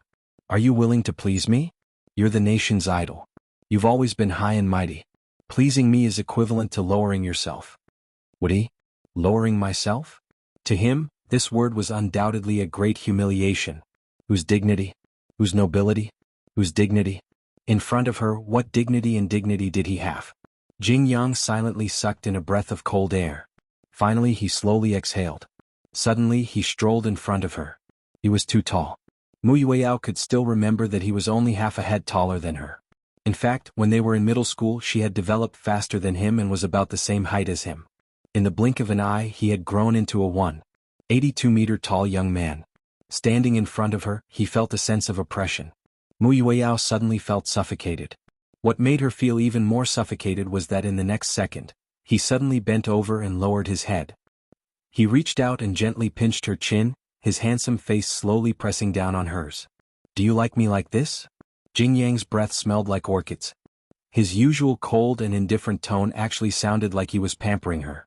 The tenderness that she had not felt in a long time caused her to be deeply immersed in it, and she could not regain her senses. "You?" She was surprised and doubtful, but Jing Yang didn't wait for her to question him. He lowered his gaze and sealed her voice before she could say anything. The surroundings suddenly became deathly silent, and not a single sound was made. Everyone's eyes widened fiercely as they stared at the two of them. Yueyao stepped back slightly. Jing Yang's hand suddenly hugged the back of her neck tightly. Yueyao couldn't step back anymore and let his lips crush hers. His scalding hot breath was like magma, passing through the gap between her lips and gushing into her mouth and teeth. She could even smell the scent of the mint candy he was most used to eating. It was fresh and fragrant and she couldn't help but indulge in it. Yueyao felt as if her entire body had sunk into a swamp. She wanted to struggle but she couldn't move. After a while Mu Yueyao reached out and wanted to push him away. However, Jing Yang had already expected it and hugged her even tighter. The two of them were so close to each other. Mu Yueyao had never thought that it would be such a scene. Watch first Sue new chapter section. Please go to hall guest, phone address. Chapter 184. Even though the two of them were so close to each other. However, there was still a trace of embarrassment in Mu Yueyao's eyes. Earlier she could clearly feel the warmth in his eyes, but now it was only coldness. A sense of helplessness enveloped her. Mu Yueyao asked impassively, "What do you want? Is this enough for you?" Jing Yang gently stroked her chin and narrowed his eyes. "Is this the kind of submission you want?" Submission? When Mu Yueyao heard this, she felt as if a basin of cold water had drenched her from head to toe. She looked up in disbelief and stared at Jing Yang, repeatedly thinking about what he had just said. Did he think that she wanted him to submit to her? Mu Yueyao's heart was really cold. Her lips parted into a cruel smile and a voice that didn't seem to belong to her escaped from her lips. "Are you here to persuade me to give up the ban on you?" Jing Yang remained silent, taking it as a tacit admission. Mu Yueyao arrogantly tucked a strand of hair behind her ear. Suppressing the disappointment in her heart, she said coldly, "That will depend on your performance." Because of her overly strange tone, Jing Yang's expression immediately froze. Then he smiled faintly and said, "I will definitely satisfy you, Chairman Mu." Chairman Mu, he actually used such an unfamiliar form of address. Mu Yueyao smiled even more bleakly. "Don't disappoint me." Jing Yang lowered his head and whispered in her ear, "Tonight, Tonight? What did he mean?" Mu Yueyao didn't have time to think before he kissed her again. All her thoughts froze at this moment. In the hotel corridor there were messy footsteps. Mu Yueyao felt extremely drunk. However, in her memory he didn't feel like he had drunk much. How could he be so drunk all of a sudden? She staggered as she walked, her hand held tightly by Jing Yang. This was a hotel. What would happen next was completely predictable. Jing Yang said that he would perform well tonight. She wasn't stupid. He had been so attentive. Moreover, he had held her hand and led her into the hotel. It was self-evident what this meant. Yueyao Mu had already experienced puberty. She had once held her blushing face and wondered if she and Jing Yang would be like daddy and mommy if they got married.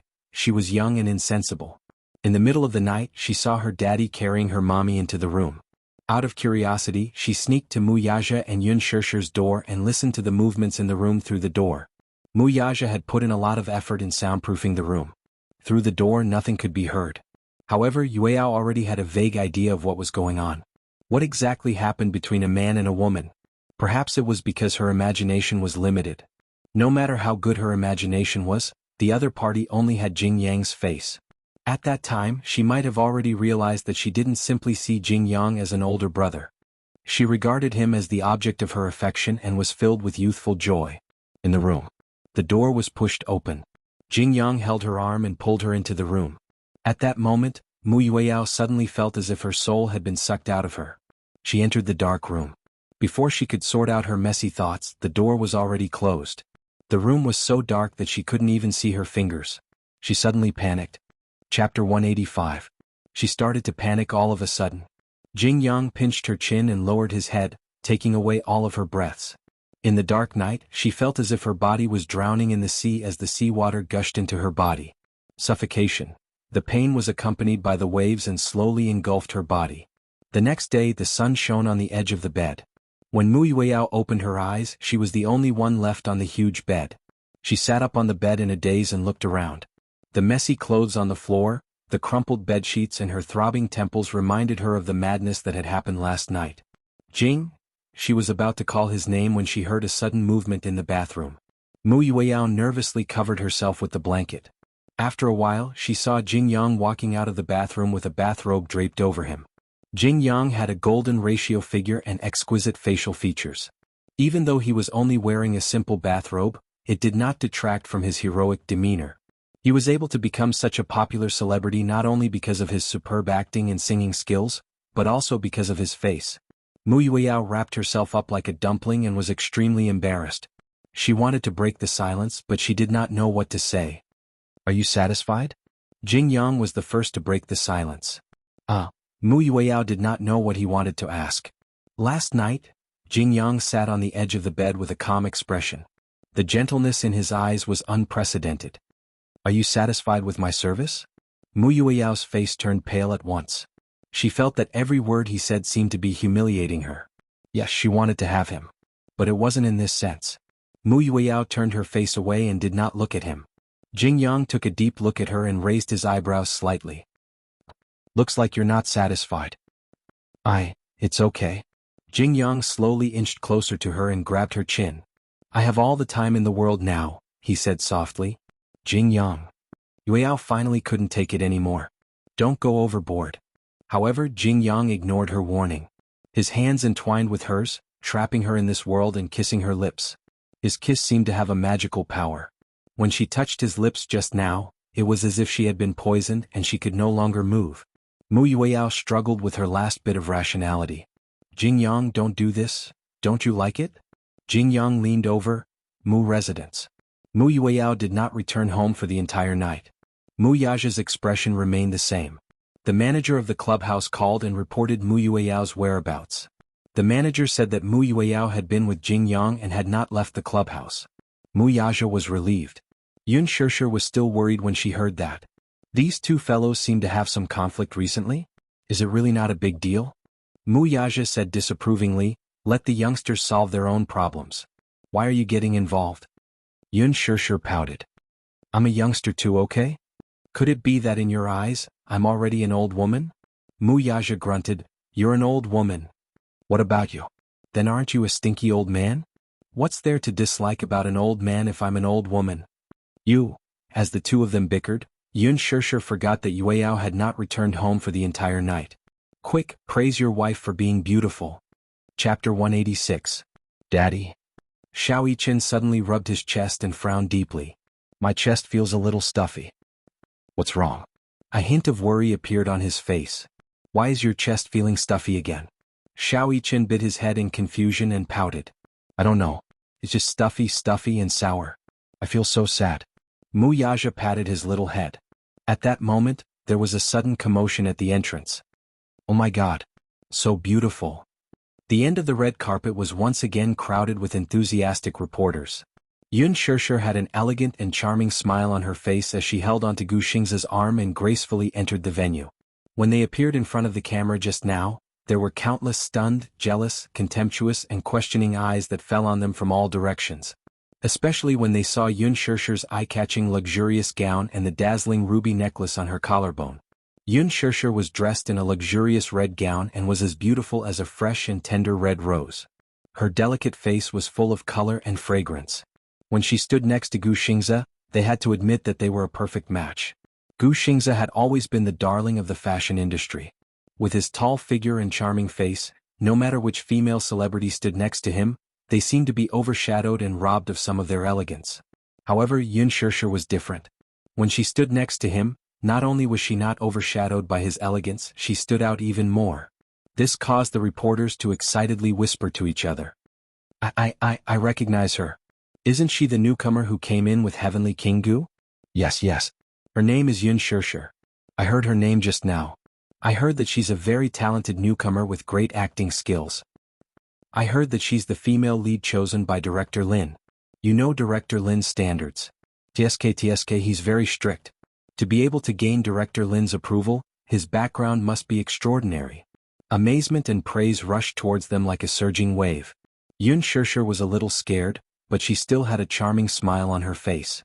She cooperated with the media's request to stop and hold hands with Gu Xingze, accepting the baptism of the spotlight.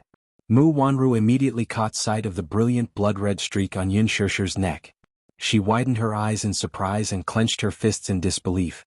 Then her suspicious gaze slowly turned to Mu Yaja. There was no way she would mistake that ruby necklace. It was Mu Yaja's personal keepsake and the only precious relic his mother had left him. In the past, when she saw this necklace, he had always kept it in a small and exquisite crystal box. He always carried it with him and never left it. Even she couldn't touch it. Not to mention the others. This necklace was priceless. Its value was immeasurable. He actually gave it to Yun Shirshir? It must be fake. That necklace must be fake, right? It must be fake, right? Otherwise, how could it be? Mu Wanru's face turned even paler. If the occasion permitted, she really wanted to rush over and turn Yun Shirshir into ashes. The entire banquet had not officially started, but the atmosphere was already at the highest level because of Gu Xingze and Yun Shirshir. In the magnificent hall, the lights were intertwined. Yun Shirshir did not notice Mu Wanru's hateful gaze. Chapter 187. Who knew how many of them she was going to kill tonight? Even Li Hanlin, who was watching the scene from the second floor, was stunned. Yun Tianyu stepped on his foot and said coldly, "Agent Li, have you forgotten what I told you?" No. Li Hanlin reacted at once. Perhaps he was too shocked, he was so agitated that he almost dropped his expensive SLR camera on the floor. He broke out in a cold sweat. Calm down. Yu looked at him speechlessly as if mocking him for being inexperienced. Director Yun, oh my god. Madame Yun is so beautiful that time seems to have stopped. Li Hanlin was deeply shocked by this beauty. He quickly raised his camera and still did not forget to exclaim, "The creator is so amazing, so beautiful. So beautiful. Of course. My mommy is a fairy who has descended to earth." Yu smiled knowingly as he looked at his mommy affectionately. His eyes were filled with tenderness and warmth. Sister Jingtian, isn't that Yun Shirshir? Oh my god.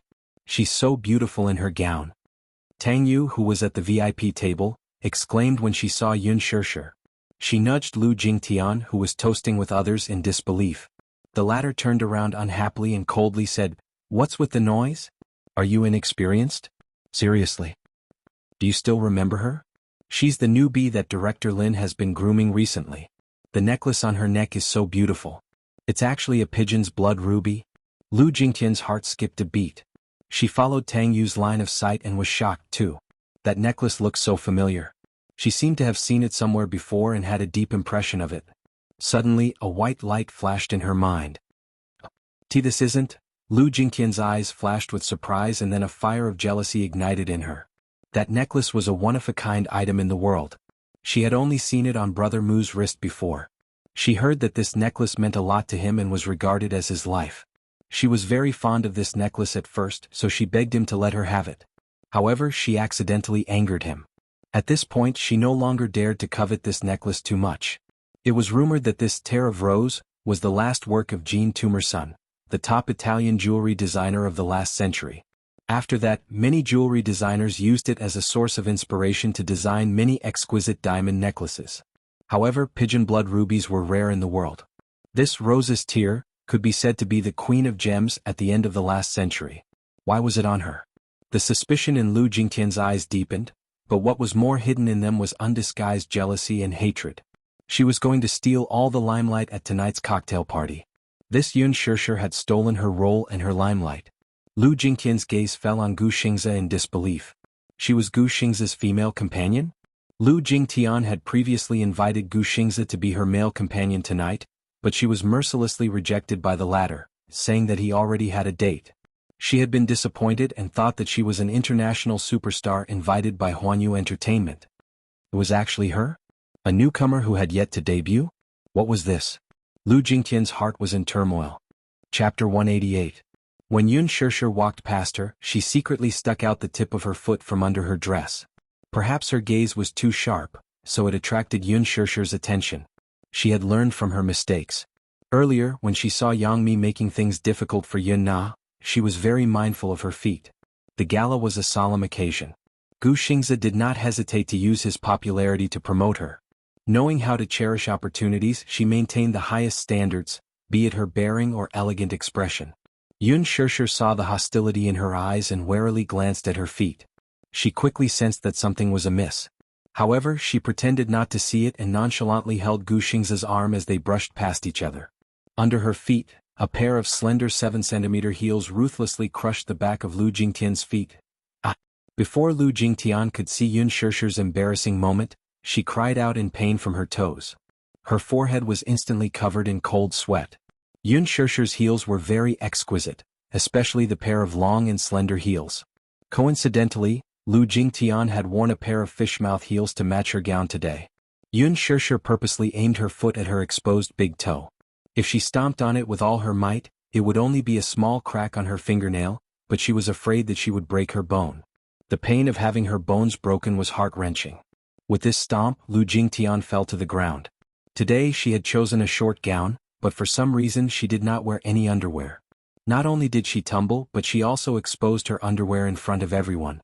The sharp-eyed media quickly snapped a few high-definition photos of her, making her look awkward. She cried out in pain without caring about her image. She was in so much pain that she was drenched in sweat. She felt suffocated as her breathing quickened and tears flowed uncontrollably. Yun Shirshir. Tang Yu, who saw this scene, was the first to jump out. She pointed at Yun Shirshir and said fiercely, "Did you do this on purpose?" Yun Shirshir, too, was stunned by this sudden accident. She covered her mouth helplessly and was momentarily at a loss of what to do. She was so frightened that she kept quiet. This accident caused quite a commotion. Gu Xingze shielded Yun Shirshir behind him and glared at Tang Yu warningly. "What do you mean by this?" His eyes were unusually cold. For a moment, it was as if the temperature around them had dropped to the freezing point. Tang Yu was intimidated by his gaze. She restrained her fierce tone, but she was still indignant. This newbie doesn't know her place. How dare she step on Miss Lu's feet? Miss Lu was an honorific in Huan Yu's name. For A-list celebrities like Yang Mi and Han Yuyen, it wasn't a big deal to call them by their names. However, a third-rate celebrity like Tang Yu could only respectfully address her as Miss Lu. Gu Xingze said expressionlessly, "Shirshir stepped on Jingtian's feet? Did you see it?" Tang Yu mumbled, "No." Yang Mi and Han Yuyen stood at a distance, not intending to step forward. Now that Chairman Mu and young Madame Mu were present, it was better to protect themselves and not get involved in this mess. Chapter 189. She used so much force. "Brother Xingze, I feel like my toes are going to break." Lu Jingtian lamented pitifully. I didn't." Yun Shirshir tried to explain herself in a fluster, but she looked helpless as if she had no way to defend herself. Inside, however, she thought to herself, "My toes are definitely fractured. I know very well how hard she used.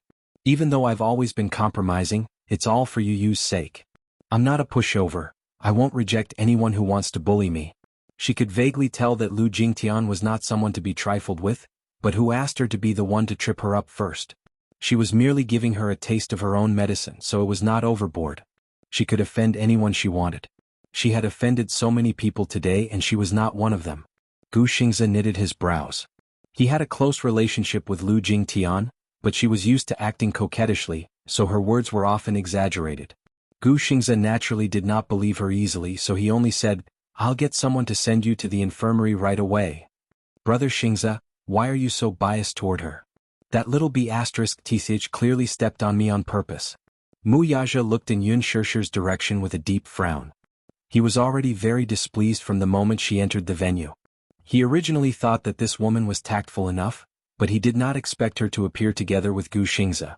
At this moment, Xiao Yichen, who was standing beside him, also had a gloomy look on his face. The spot where Lu Jingtian fell was not far from where he was standing. From the moment Yun Shirshir entered the venue, Xiao Yichen's entire attention was on him. The only thing the father and son had in common was that Xiao Yichen was equally unhappy with such a beautiful sister holding another man's arm. What happened next, though, was inconceivable to him despite his young age. Lu Jingtian actually stretched out her leg to trip him. He saw it clearly, but it was too late for him to stop her. He did not expect things to develop in an unexpected direction, though.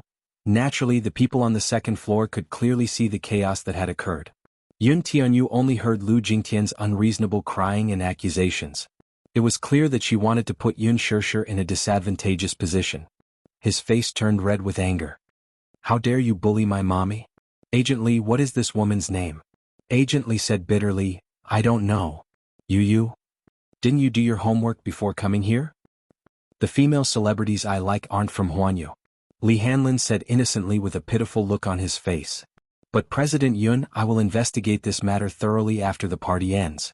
Yun Tianyu leaned on the railing and looked around for a while before anxiously saying, No, I want to go down. Li Hanlin, on the other hand, quickly picked him up. Director Yun, stop messing around. You can't go now. Your identity cannot be exposed for the time being.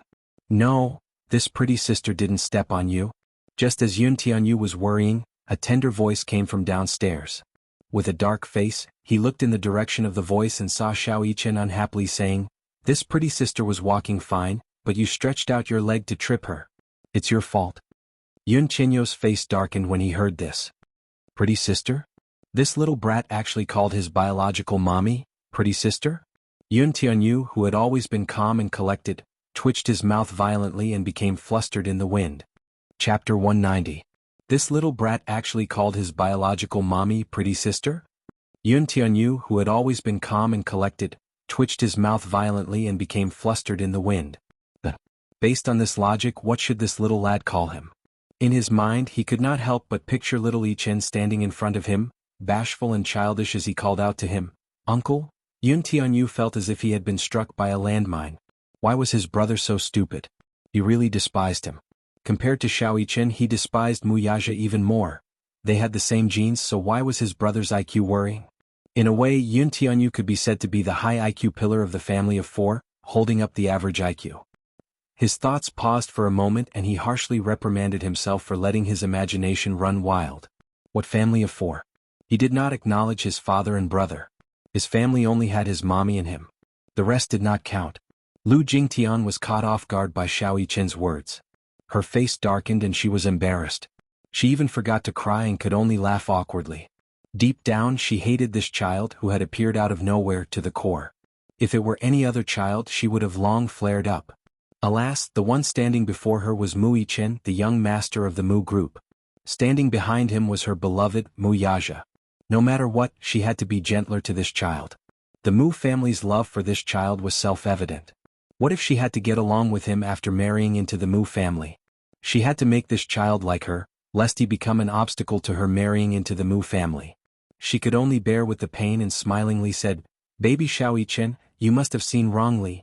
How could I do such a despicable thing? Xiao Yichen looked at her with disdain and complained in his childish voice, Daddy taught me since I was young that a man should be upright and take responsibility for his words. I'm not lying, it's clearly you who stretched out your leg to trip this pretty sister. Yun Tianyu almost fell to the ground. This child looked cold on the surface, but when he spoke, it was as if he was in kindergarten. He thought that he had also inherited excellent genes and was as smart as him. He covered his face silently. Li Hanlin nodded. That's right.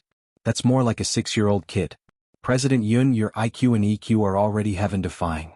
Xiao Yichen's words stirred up a commotion among the guests. Children's words are never fake. Moreover, for a prestigious family like the Mu group, their upbringing must be very strict. Young Master Mu would never lie. That's right. I also think that Lu Jingtian is targeting Yun Shishir. It's inevitable for women to be jealous. Yun Shishir is so glamorous tonight. She must have stolen the limelight from many people. Some people have been unhappy for a long time. They must want to see her embarrassed. Newcomers are always oppressed, especially newcomers like Yun Shishir who haven't debuted yet. It's natural for her to be ostracized. I really feel sorry for her. Lu Jingdan was on the verge of tears. I didn't. Chapter 191. Xiao Yichen suddenly pointed at the camera at the side. I see that this camera is facing you. Play the video back and the truth will be revealed. With that, the little lad mysteriously pointed at Lu Jingtian and pretended to be cool. There is only one truth. After saying this, he actually raised his chin in self-satisfaction, thinking that he had said something cool. Everyone fell silent. Even Yun Shishir was stunned by Xiao Yichen's amusing act. Muyaja could no longer maintain his calm composure, and his lips curled into a smile for some reason. Upstairs, Yun Tianyu was completely petrified. Is he joking? Gu Xingze let out a pft as he was amused by Xiao Yichen's amusing look. Ha ha ha. The guests were also tickled by the little guy's adorable side. Yun Shishir, who was standing among the crowd, looked at Xiao Yichen. She wanted to laugh, but she could not bring herself to do so. This child was actually helping her? This was something she did not expect. Ever since this child was born, the mother and son had never seen each other. However, there seemed to be a faint bond between them. After all, blood was thicker than water. It was a bond that could not be erased. Could this be considered telepathy? What did this child call her just now? Pretty sister? Yun Shishir could not help chuckling. When she first saw this child, he had an arrogant and cold expression, which was exactly the same as Muyaja's impression of him. He seemed unapproachable, but she did not expect him to have such an adorable side. Even though he and Yu were identical twins, their personalities were very different. Yu was a very gentle child. He was innocent, romantic, adorable, and heartwarming. Occasionally he would show an astonishing maturity that made people want to rely on him. Xiao Yichen, on the other hand, seemed to have inherited more of Muyaja's genes. On the surface he looked deep and cold, but he could also reveal a rare adorable side. In life he must be a very clever child, right? She had missed 6 years of his life, which was one of her biggest regrets. For a moment the awkward atmosphere was diluted. Gu Xingze smiled as he secretly signaled his assistant with a look. The assistant beside him immediately understood and hurried forward to help the woman up, intending to take her to the infirmary.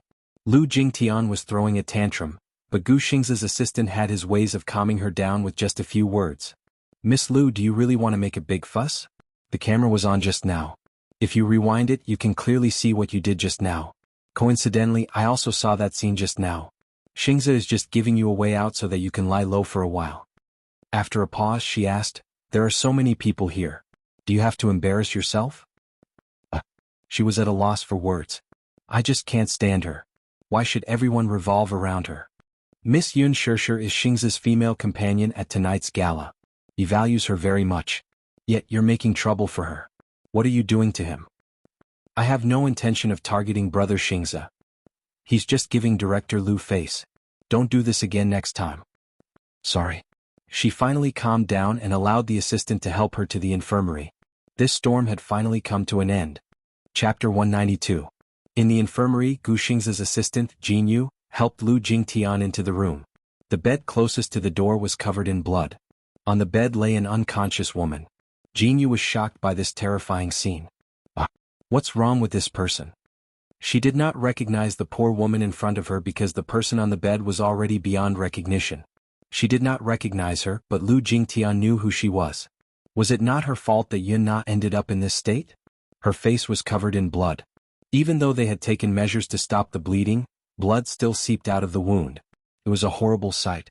The infirmary had only done some simple treatment. In a situation like Yun Na's, she still needed to be admitted to the hospital for treatment. Her face was beyond recognition. She was really beyond recognition. For a woman, her life would be completely ruined if her face was in such a state. A cocktail party had completely ruined her bright future. Lu Jingtian had been heavy-handed, but she did not expect this to happen in a fit of anger. For a moment she was a little shocked and regretful. Therefore, when she pushed the door open and saw Yun Na's miserable appearance, she felt a little guilty. She did not mean to hurt her, but this woman was too shameless.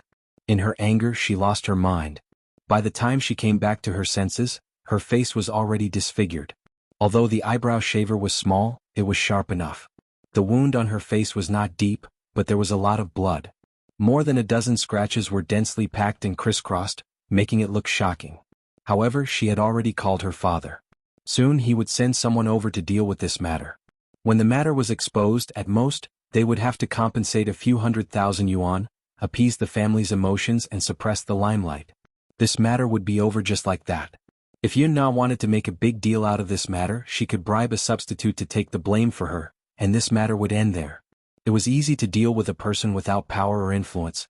Lu Jingtian said to Jianghu, please call an ambulance for me.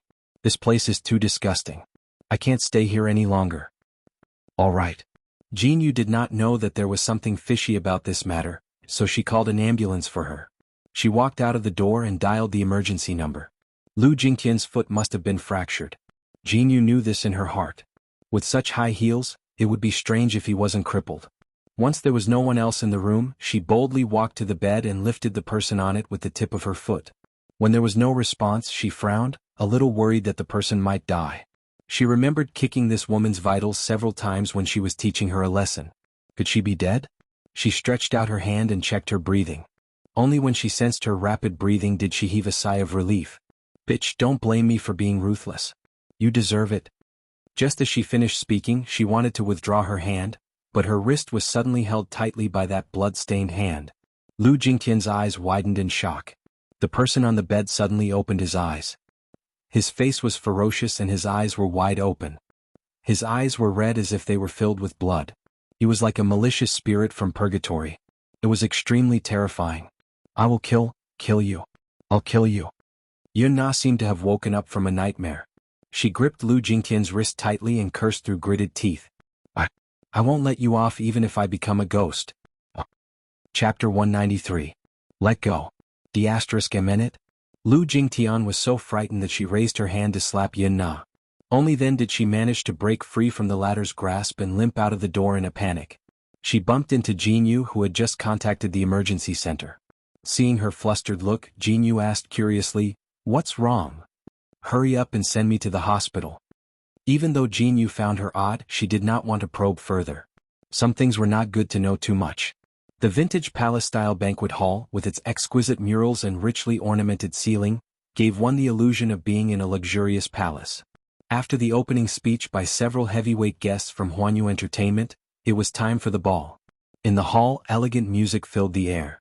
After experiencing all the previous incidents, Han Yuyin and Yang Mi finally behaved themselves.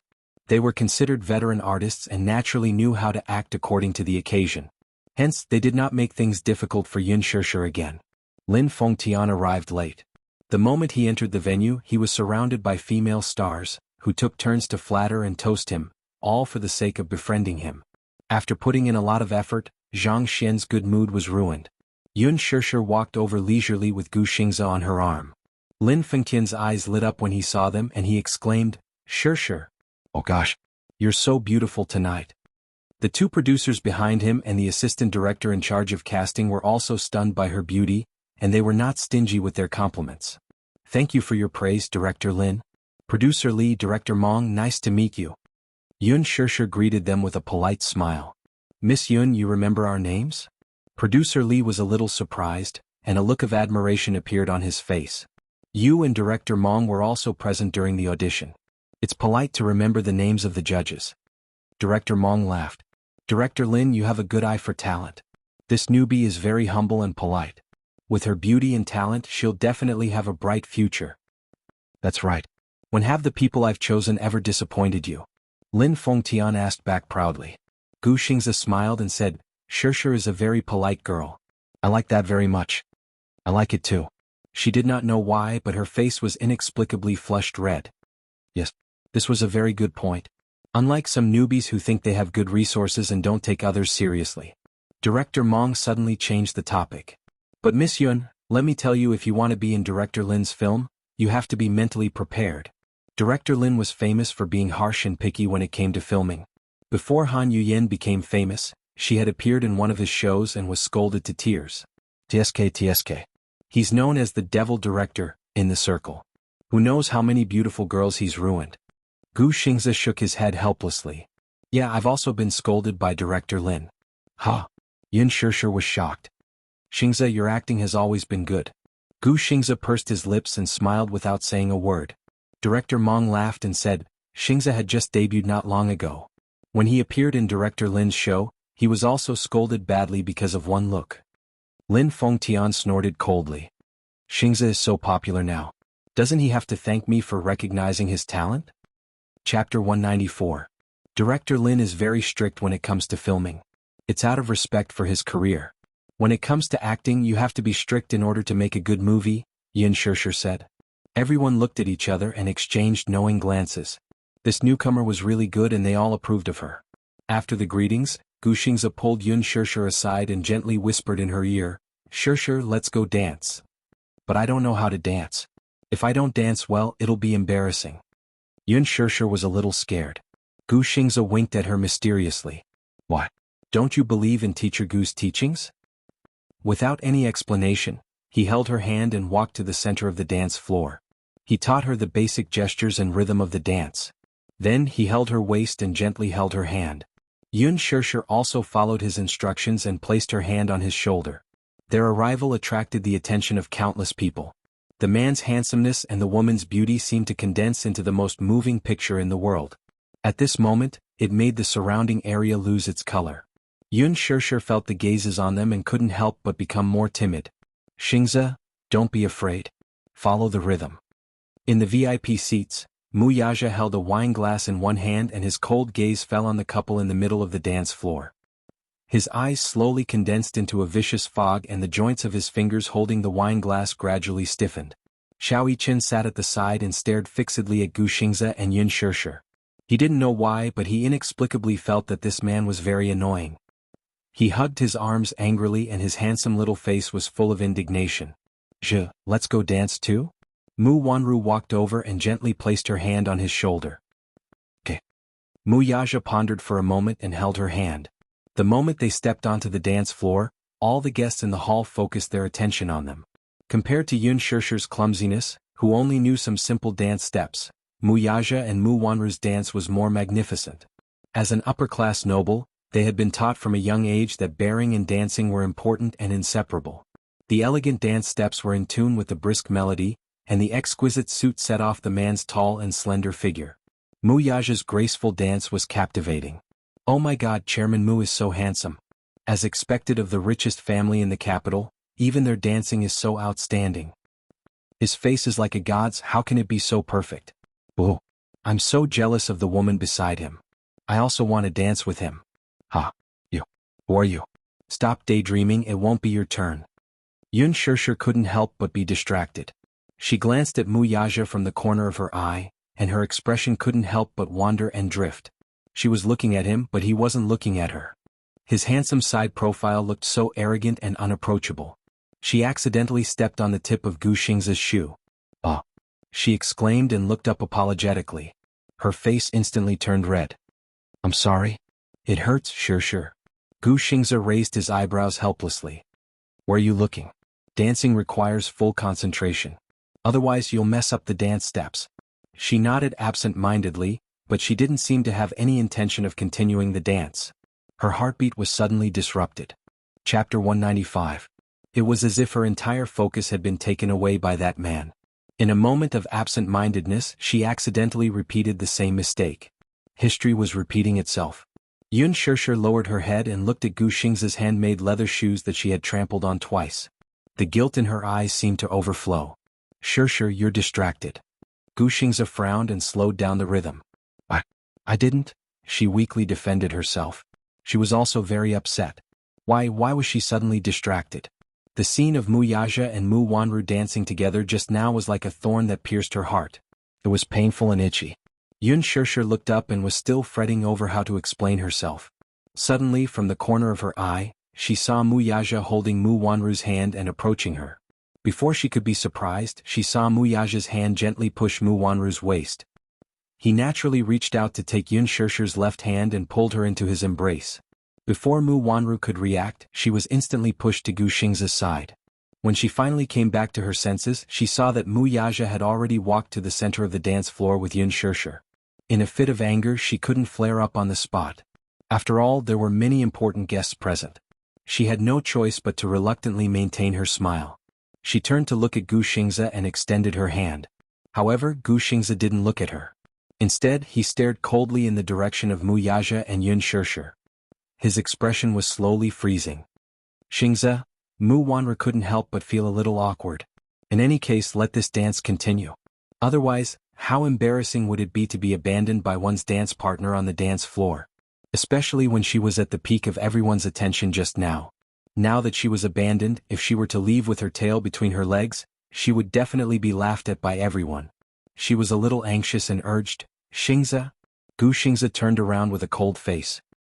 He looked at Mu Wanru's stiff hand in the air and her eyes that were constantly hinting at him. He said expressionlessly, forgive me for not accompanying you. With that, he left the dance floor without looking back, leaving Mu Wanru in the same spot, not knowing whether to move or not to move. This. What was the meaning of this? Was she trying to embarrass her on purpose? It was as if they could hear the merciless mockery from the guests. I've been abandoned, so the so-called young Madame Mu is nothing more than this. Yun Shirshir is more beautiful than her. Any man would be willing to dance with such a beautiful woman. Sigh poor her. After all, she's still Co Mu's fiancée. She's just a fiancée. They're not even officially married. It's just a title. She can be abandoned at any time. Those sarcastic and mean whispers and merciless mockery pierced her heart in an instant. Mu Wanru kicked Yun Shirshir's back view with a gloomy face. Yun Shirshir. At this moment, all the guests on the dance floor stopped dancing. Some of them were envious and some of them were stunned. They were mesmerized by the couple dancing in the middle of the dance floor. The beautiful and eye-catching scene really made the world lose its color. Mu Yaja's dance was very elegant. She didn't know what skill he used, but Yun Shirshir, who was still a little slow in the hands of Gu Xingze, seemed to be enlightened in front of him. Whether it was the dance steps or the melody, it was perfect. Chapter 196. Mu Wanru clenched her fists tightly. She wished she could cut this Yun Shirshir into pieces right now. Seeing her standing there alone, Alan immediately walked forward. As soon as he reached her side, he could easily smell the gorgeous fragrance on her body. In an instant, his mind was stirred up. The scene from before suddenly appeared in his mind. In the assistant's office of Dishing Financial Group, he had taken advantage of her to his heart's content. The carefree feeling of being in perfect harmony with her was unforgettable. For so many years, his feelings for her seemed to only exist in his fantasies. That day, all his dreams finally came true. The nervousness and excitement of having an affair stimulated his hormones to the extreme, and he finally stopped restraining himself. Unfortunately, after that, Mu Wanru was lukewarm toward him. She even ignored him. He tried all sorts of ways to get close to her, but she always found all sorts of reasons to avoid meeting him. That day's incident seemed to be the end of their incestuous relationship. Alan had mocked her more than once. Did she not care about him now that he was no longer of any use to her? Madam, if you don't mind, I'll dance with you. He was being kind and wanted to ease her awkward situation. Being abandoned by Chairman Mu on the dance floor and Gu Xingze ignoring her, she must be in a very awkward situation. What dance? I'm not dancing anymore. Mu Wanru angrily turned to leave the dance floor. Aaron chased after her with a nervous look on his face. Don't follow me, she said angrily, driving him away mercilessly. Madam, Mu Wanru walked to a secluded corner and suddenly turned around to glare at him. Go away, don't bother me. Wanru. Alan mustered up his courage and grabbed her wrist in a corner of the corridor. He did not let go. Mu Wanru was slightly taken aback by his overly intimate form of address. Her heart skipped a beat before she reacted and turned around to give him a slap. Slap. It was a crisp and clear sound. Why are you calling my name? Are you afraid that others can't hear you? Aren't you afraid of gossip? Alan said confidently, I'm not afraid. I'm afraid. Mu Wanru tried her best to suppress her anger and pretended to be calm. Alan, you have to know who you are. I'm still Chairman Mu's fiancé, and you're my fiancé's assistant. Please show some respect. Alan stared at her, but he didn't say anything for a long time. His eyes were burning. Let go. Let go of me. Mu Wanru panicked. She reached out her hand to break free. Her face was filled with anger. What do you want? Alan said with a lonely expression. Are you going to cut ties with me now? What do you take me for? As if struck by lightning, Mu Wanru immediately requested, That matter, please forget about it. Forget? It clearly happened, so how could I pretend to have lost my memory? Wanru, you enjoyed it that day too, didn't you? You're not pretending, are you? You want me to, don't you? Alan asked again and again. His explicit words made Mu Wanru's heart jump. Stop talking. She wanted to give him another slap until he woke up. Although she was Mu Yaja's fiancée, it was only in name. Not to mention bed matters, even basic intimacy was very rare. She was also a woman. Naturally, she also had needs and needs to vent in terms of men and women. That day she really enjoyed it. It was a pleasure that she had not tasted for many years. It made her body and mind sink. Chapter 197. After he confirmed the destruction of Yun Shirshir and Yun Tianyo's information, she gave him the cold shoulder and avoided him, pretending that the incident that day did not exist. He asked bitterly, Are you abandoning me now that I'm no longer of any use to you? Or is it that my feelings aren't firm enough and you don't believe me? Shut up. Mu Wanru said helplessly, I can't leave him, just give up. There's no possibility between us. Their relationship was nothing more than a love that could not see the light of day. Although it had already sprouted, she wanted to strangle it in the cradle. Wanru, I've never asked for a status. I only want to be with you. Even if it can't see the light of day, I'm not afraid. It's not like you haven't seen Mu Yaja's methods. Are you really willing to betray him for me? Mu Wanru's expression changed. She had clearly thought of something. This Aaron was still useful to her. She might as well make use of him a few more times. Yun Shirshir had not been completely eradicated yet, and she was lacking manpower. Alan confessed affectionately. For you, I'm willing to climb a mountain of swords and plunge into a sea of fire. Even if I have to tread on fire, I'm willing to do so. Really? Mu Wanru's eyes flashed. She gave a sinister smile and pretended to be weak. Are you really willing to do anything for me? Yes. Yes. He nodded heavily. That's great. Mu Wanru said hatefully, Yun Shirshir has always been a thorn in my side. Get rid of her for me, I want her to be utterly ruined. Blood flashed in his eyes. He looked like a servant bewitched by a demoness. Even if there was a bottomless abyss in front of him, he would not hesitate to risk his life for her. Wanru, what should I do? What do you want me to do? Tonight, the company's top management wants to see her. Help me send this woman to Director Lee's bed. Remember, you must do it flawlessly and cleanly. Aaron nodded heavily, his eyes showing determination. I'll make sure she has no chance to rise again. Mu Wanru said fiercely. She then smiled charmingly and pushed open the door of a suite. Leaning against the door, she hooked her finger at him. Alan walked over as if he was obsessed. Mu Wanru smiled mischievously. She reached out and hooked Alan's shoulder, leading him into the room. She turned around and saw the door close. Now this room only belonged to them. The woman smiled coquettishly and held his shoulder. She stood on her tiptoes and kissed his thin lips. Her breath was like orchids. Alan, hold me tight. Quick. She seemed a little impatient. Mu Yaja had never laid a finger on her. She had even suspected that he had some kind of hidden disease in that area. It wasn't until 6 years ago when that woman became pregnant with his child that she understood that he just didn't want to touch her. He must not have been mentally prepared, right? Mu Wanru was not willing to give up. She swore that she would win his heart sooner or later. She was determined to win this smokeless war between the rich and powerful. Under her encouragement, Alan became excited. It turned out that she really had him in her heart. She must have some feelings for him. Otherwise there wouldn't be a second time. The two of them were completely immersed in a happy world. Outside the door, a man in a suit pressed the stop button on the recording pen in his hand when he heard a soft gasp coming from inside the room. He pushed the frame of his glasses up his nose. His handsome face was full of disgust and contempt. Boss is right. This Alan has long been rebellious. He played with the recording pen in his hand and sneered. Good evidence. Chapter 198. The music didn't stop in the middle of the dance floor. Mu Yaja held Yun Shirshir's hand and danced to the elegant melody. His soul-stirring eyes were on her shy face and there was a hint of playfulness in his eyes. She had been lowering her head from the beginning. Yun Shirshir still couldn't forget what that man had done to her, so she was a bit absent-minded and didn't dare look up at his face. On the other hand, he always had an elegant and calm demeanor. His nonchalant expression made it seem as if everything was under his control. His desire to control was really strong, especially, Yun Shirshir's face turned even redder at the thought of that charming scene.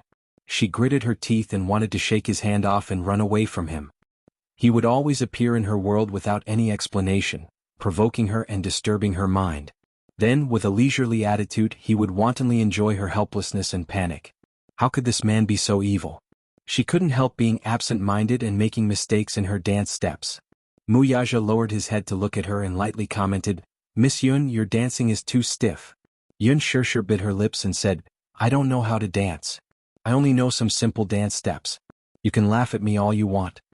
Mu Yaja raised a brow as his thin lips curled into a slight curve. You're really covered in thorns. There's no soft spot on you. You're like a hedgehog.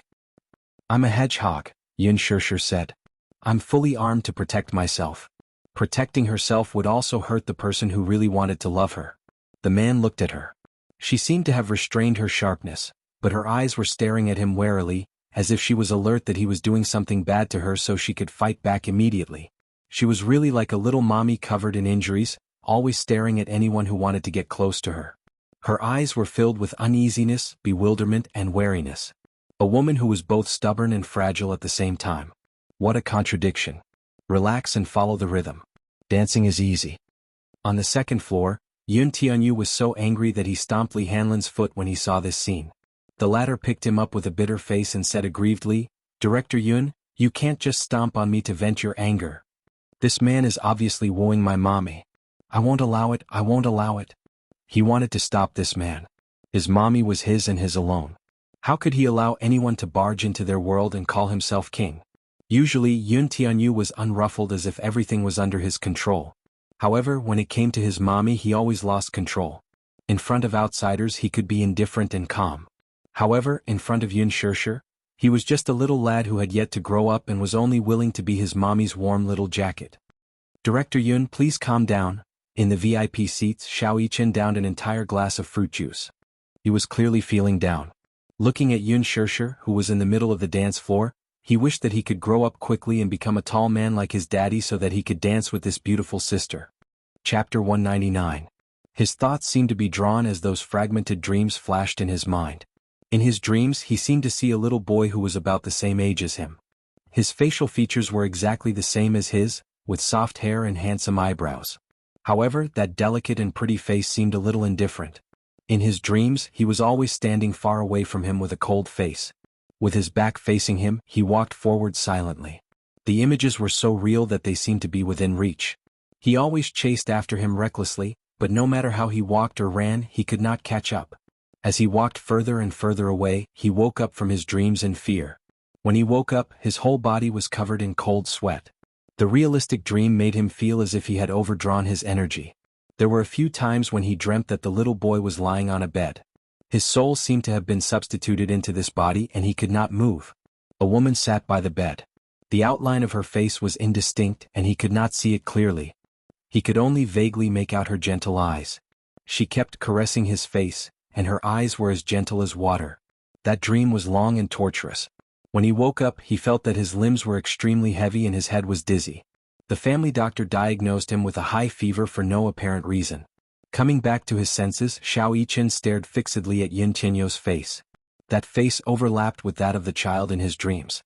"It's you," he cried out in surprise. His voice was not loud, so it was quickly drowned out by the dance music. However, as if he had telepathy, the boy turned to look at him, only to see him nimbly climbing up the stairs with his short legs and running toward him. Yun Tianyu was startled. What was this little rascal doing here? Was he here to look for him? "Director Yun, that young Master Mu seems to be looking for you." Yun Tianyu could not see him, but with his height advantage, Li Hanlin could easily see Xiao Yichen's figure running up the stairs and chasing after Yun Tianyu. "Let's go, ignore him." With that, Yu turned to leave. Li Hanlin followed closely behind him with nimble footsteps. Seeing this, Xiao Yichen panted and reached out his hand. Don't run." Why was he running? He was not a ghost. Was he avoiding him? Xiao Yichen stomped his feet in dissatisfaction and continued chasing after Yu. Yu had amazing stamina, but when he turned back and saw Xiao Yichen catching up to him, his expression changed. "Short legs, you run pretty fast." Li Hanlin held his little hand and said helplessly, "Why must we run, President Yun?" "I don't want to see him," Yun Tianyu replied snappily. "I don't want to acknowledge him as my brother." "How stupid." "I find Al?" Li Hanlin broke out in a cold sweat and didn't say anything else. Yun Tianyu did not sleep well last night, so he was panting from running. He suddenly said, "Agent Li, carry me." Hearing this, Li Hanlin bent over and lifted him over his head.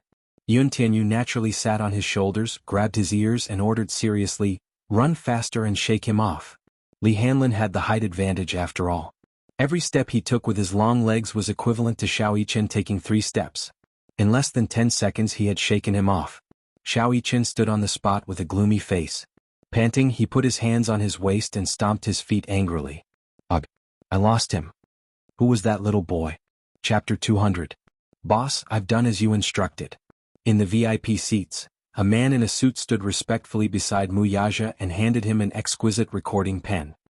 He cocked a brow and glanced at the man from the corner of his eyes. "Which room is it?" 208. Muyaja kept the recording pen in his suit pocket as his thin lips curled into a cold smile. "This small fish has taken the bait," but the big fish hasn't made a move yet. He picked up a glass of wine and swirled the scarlet liquid in it. His voice was languid and deep. This big fish has been waiting for a few years. It's about time for it to come out of the water, right? The man nodded. Now that the people in the conglomerate are unpredictable, the board of directors is Chairman Mu. A crisp voice interrupted the man's words. Mu Yaja looked up unhappily and saw Tang Yu shyly walking toward him with a glass of wine in her hand. Emboldened by the alcohol, she tried to get closer to him. Chairman Mu, why are you sitting here alone? Isn't young Mistress Mu by your side? As she spoke, a smile bloomed on her face that she thought was charming. She swayed her seductive body and sat down beside him. The shoulder straps of her gown unknowingly slid down her shoulders, revealing her fair and charming neck. She drank a little wine, which naturally boosted her courage. She saw Mu Yaja inviting Yun Shishir to a dance earlier. It turned out that he was not that unattainable. If Yun Shishir could be his dance partner, there were naturally women who could be his bed partner too. If she could climb into his bed, would she not be able to fly to the top in the future? She was confident in herself. She was young, beautiful, and most importantly had a good figure. Many big bosses liked her, but she was not interested in their status. She was not that ambitious. In other words, unlike Lu Jingtian, she did not want to marry into a rich family. She only wanted to use Mu Yaja's power to climb up the social ladder quickly. She had been in the entertainment industry for a long time, but she had always been suppressed by Yang Mi. Yang Chang had a sugar daddy supporting her, but what about her? Tang Yu had always wanted to find someone with a high net worth to secure her position in the circle. Therefore she targeted Mu Yaja. Tang Yu sat down beside him as if there was no one else around. Now that Mu Wanru was not around, she was even more relaxed. Her every movement was full of charm. Chairman Mu, is no one drinking with you? Mu Yaja looked at her, his thin lips pursed and his face expressionless. The man beside her wanted to chase her away, but Mu Yaja raised his hand to stop him. The man was slightly surprised. Seeing this, Tang Yu was overjoyed. This meant, could it be that Mu Yaja was interested in her?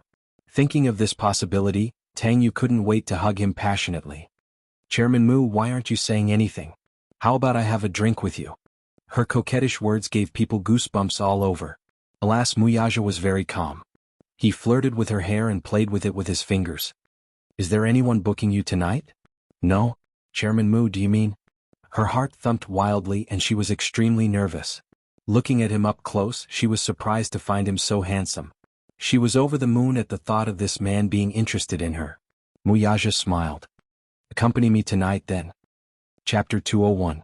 Unknowingly, half of the banquet was already over. The media had already cleared the venue, and the reporters had all gone home to prepare tomorrow's headlines.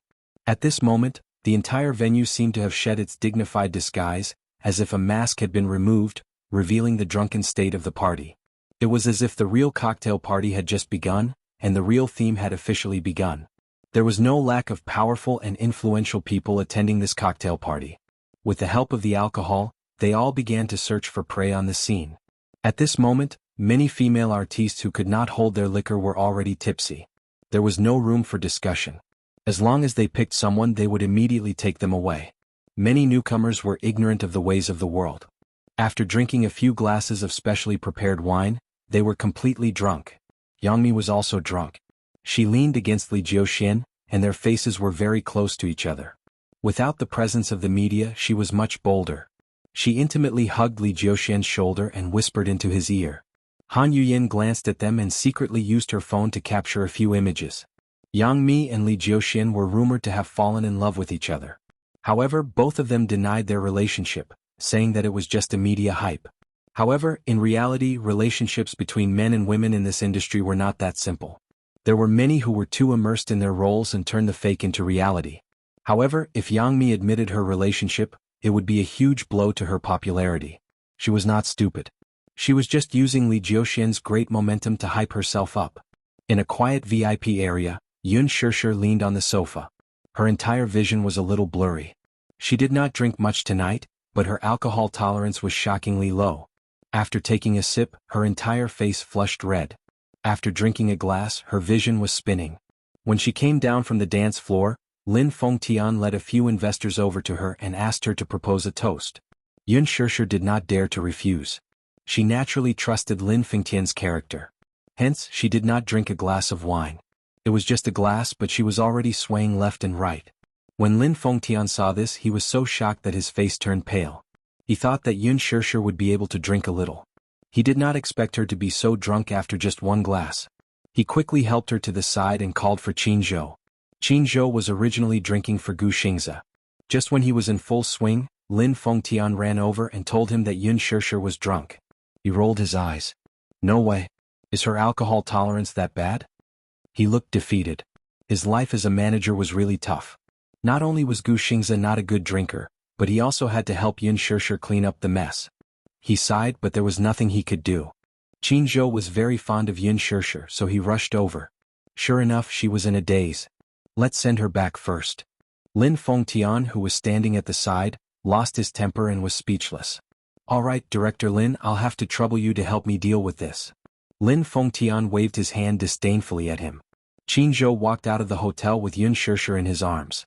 A man who looked like a concierge immediately came forward and said enthusiastically, "Sir, would you like me to arrange a special car for you?" "Yes." "Hurry up and arrange a car to send this lady home."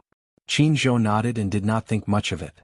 The concierge immediately took out his walkie-talkie and seemed to be making arrangements for him. Chapter 202. The car arrived quickly. It was a black Santana.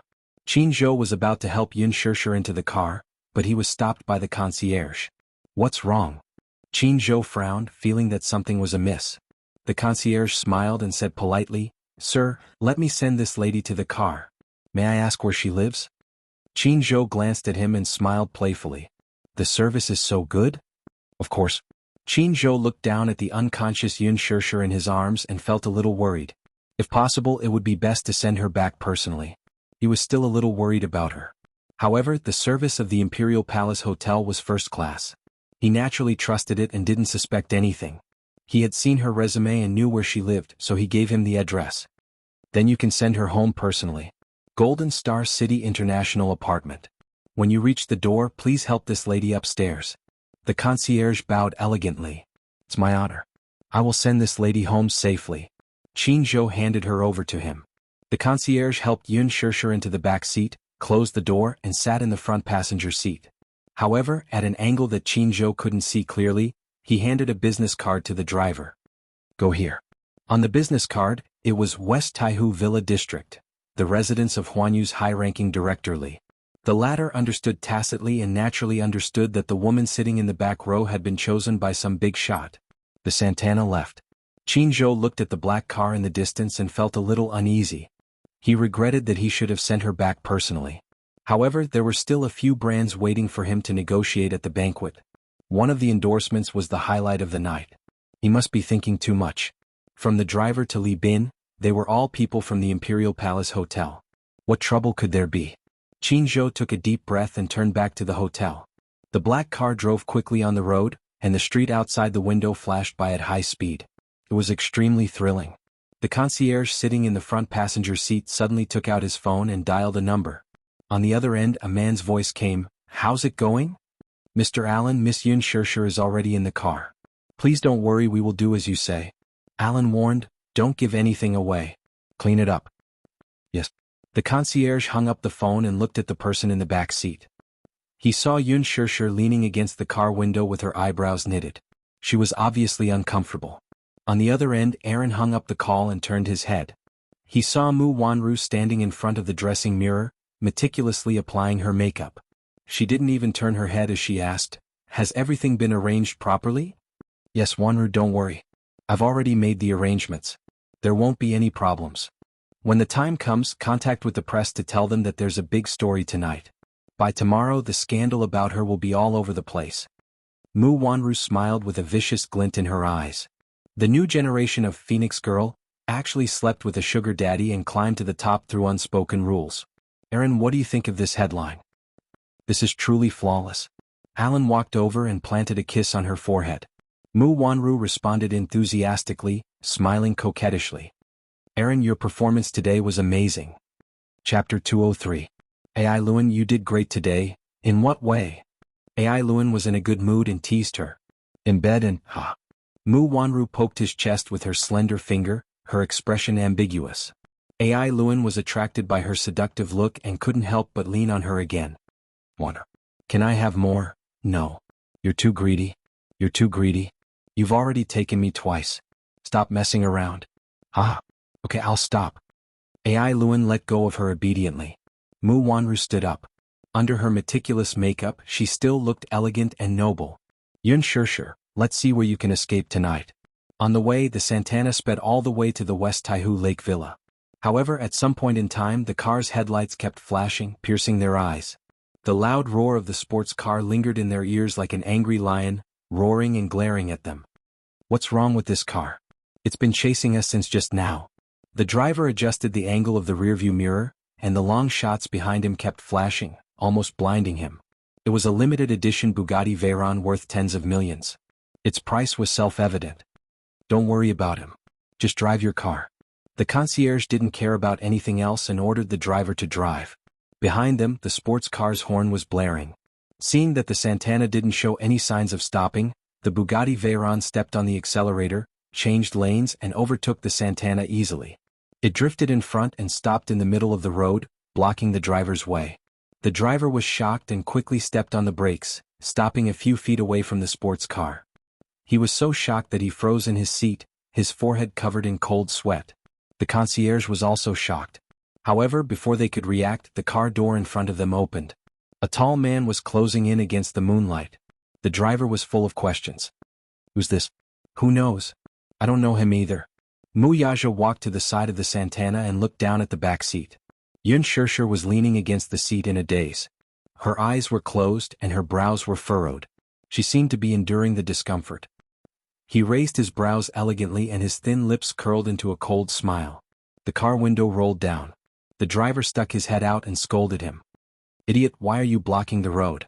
Don't drag others into your death wish. The man ordered, unlock it. Door unlock. A stumbling figure came out of the sports car. Tang Yu got out of the car immediately after she got out of the car. She had drunk a lot of alcohol and the car was speeding along the way. She even ran a few red lights. In order to maintain her image, she did not vomit in the car. What are you doing? It can't be a robbery, right? The driver was terrified. But it's impossible. I've never seen anyone driving a car worth tens of millions to rob a Santana. What are you trying to do? My woman is in the car. The driver's lips twitched. Are you kidding? Your woman? Who are you? I don't have much patience. 1, 2. In the silent night, the sound of a gun being loaded could be heard. The next second, the cold muzzle of a gun was pressed against the driver's forehead. The dark muzzle of the gun was emitting cold air. Chapter 204. The chauffeur's face was pale and his lips were trembling in fear. Click. The car door was unlocked. Mu Yaja carried Yun Shirshir, who was in a daze, out of the car. She was so thin that he could easily carry her in his arms with one hand. With the other hand he carried Tang Yu over and pushed her into the car. With a bang the car door was closed. The chauffeur was even more confused. What's going on? Mu Yaja said, you got the wrong person. This woman is the one. The chauffeur was speechless. Tang Yu was thrown into the back seat by Mu Yaja. Then the car door was locked. She couldn't open the car door and she was as anxious as an ant on a hot pan. She was scared out of her wits. She didn't understand why Mu Yaja threw her into an unfamiliar car. She was so anxious that she hit the car door with all her might. With a ferocious face she cried, Chairman Mu, what do you mean by this? Why did you throw me into this car? Didn't I follow you tonight? Drive. Mu Yaja ignored her and said coldly to the chauffeur. As soon as he finished speaking, the chauffeur stepped on the accelerator as if he had been granted amnesty. He sped away with Tang Yu's screams. Poor Tang Yu. She was naive and delusional to think that she could hook up with Mu Yaja and rely on him. However, in Mu Yaja's eyes, she was a bait, and to put it bluntly, she was just a scapegoat. Not far away, a phaeton rushed over. Min Yu pushed the frame of his glasses up his nose and got out of the car. He saw Yun Shirshir in Mu Yaja's arms. This woman seemed to be drunk and was now unconscious. She was leaning on the man's chest in a daze, and her body was moving around uneasily. He said softly, Boss, this is Yun Shirshir. Mu Yaja's eyes softened when he said her name. So it's her. Min Yu exclaimed and praised from the bottom of his heart, This woman is beautiful. She looks like she walked out of a painting. As soon as he finished speaking, Mu Yaja's expression changed and he looked at him coldly. Do I need you to judge me? There was a dangerous look in his eyes, and Min Yu immediately broke out in cold sweat. The boss was very possessive. He had only taken a glance, but the boss was glaring at him like a tiger watching its prey, as if guarding against his covetous intentions. How would he dare? However, he soon understood his boss's intention. At first, he thought that the boss was really interested in Tang Yu, but he didn't expect that Tang Yu was just a scapegoat. Two-faced, he was too two-faced. You can't offend the boss or you won't even know how you died. Mu Yaja carried Yun Shirshir to the back seat and closed the door. Boss, where are you going? Minyu asked. Go home. Mu Yaja said calmly.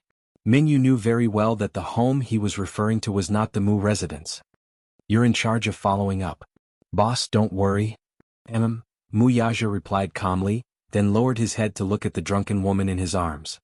At this moment she was lying on his chest, her eyebrows slightly furrowed. Her eyelids drooped and she narrowed them into slits. Her eyes were glittering but her little mouth was pouting. She muttered softly, but her words were vague and intermittent, so he couldn't hear her clearly. Chapter 205. Her alcohol tolerance was really good. When she was drunk she would curl up in a corner like a cat and curl up into a ball. One of the investors seemed to be interested in her. He sat beside her and stared at her like a cheetah eyeing its prey. He wanted to take action, but considering that Lin Fengtian was present, he didn't have the guts and could only watch. How could he not understand the man's thoughts? Such a tempting and delicious food was in front of him, but he couldn't touch it, or eat it. Naturally his heart was itching. However, Lin Fengtian seemed to be very protective of her, so it wasn't easy to take action. However, this woman was really too precious. She was drunk to this extent with just a glass of wine? She dared to barge into such a luxurious cocktail party with this little bit of skill. To her, this place was no different from a dangerous wolf's den. Didn't she know that she was like a tender lamb? With displeasure, Mu Yaja ruffled her hair until it was a mess. Only then did he stop. Yun Shirshir looked up unhappily and glared at him with her watery almond-shaped eyes. She raised her fists and punched his chest a few times. It looked like she had used some strength, but he felt that it wasn't even enough to tickle him. Oh, bad guy. Bad guy. This woman had become bolder. However, he was indeed a bad guy and had committed a heinous crime.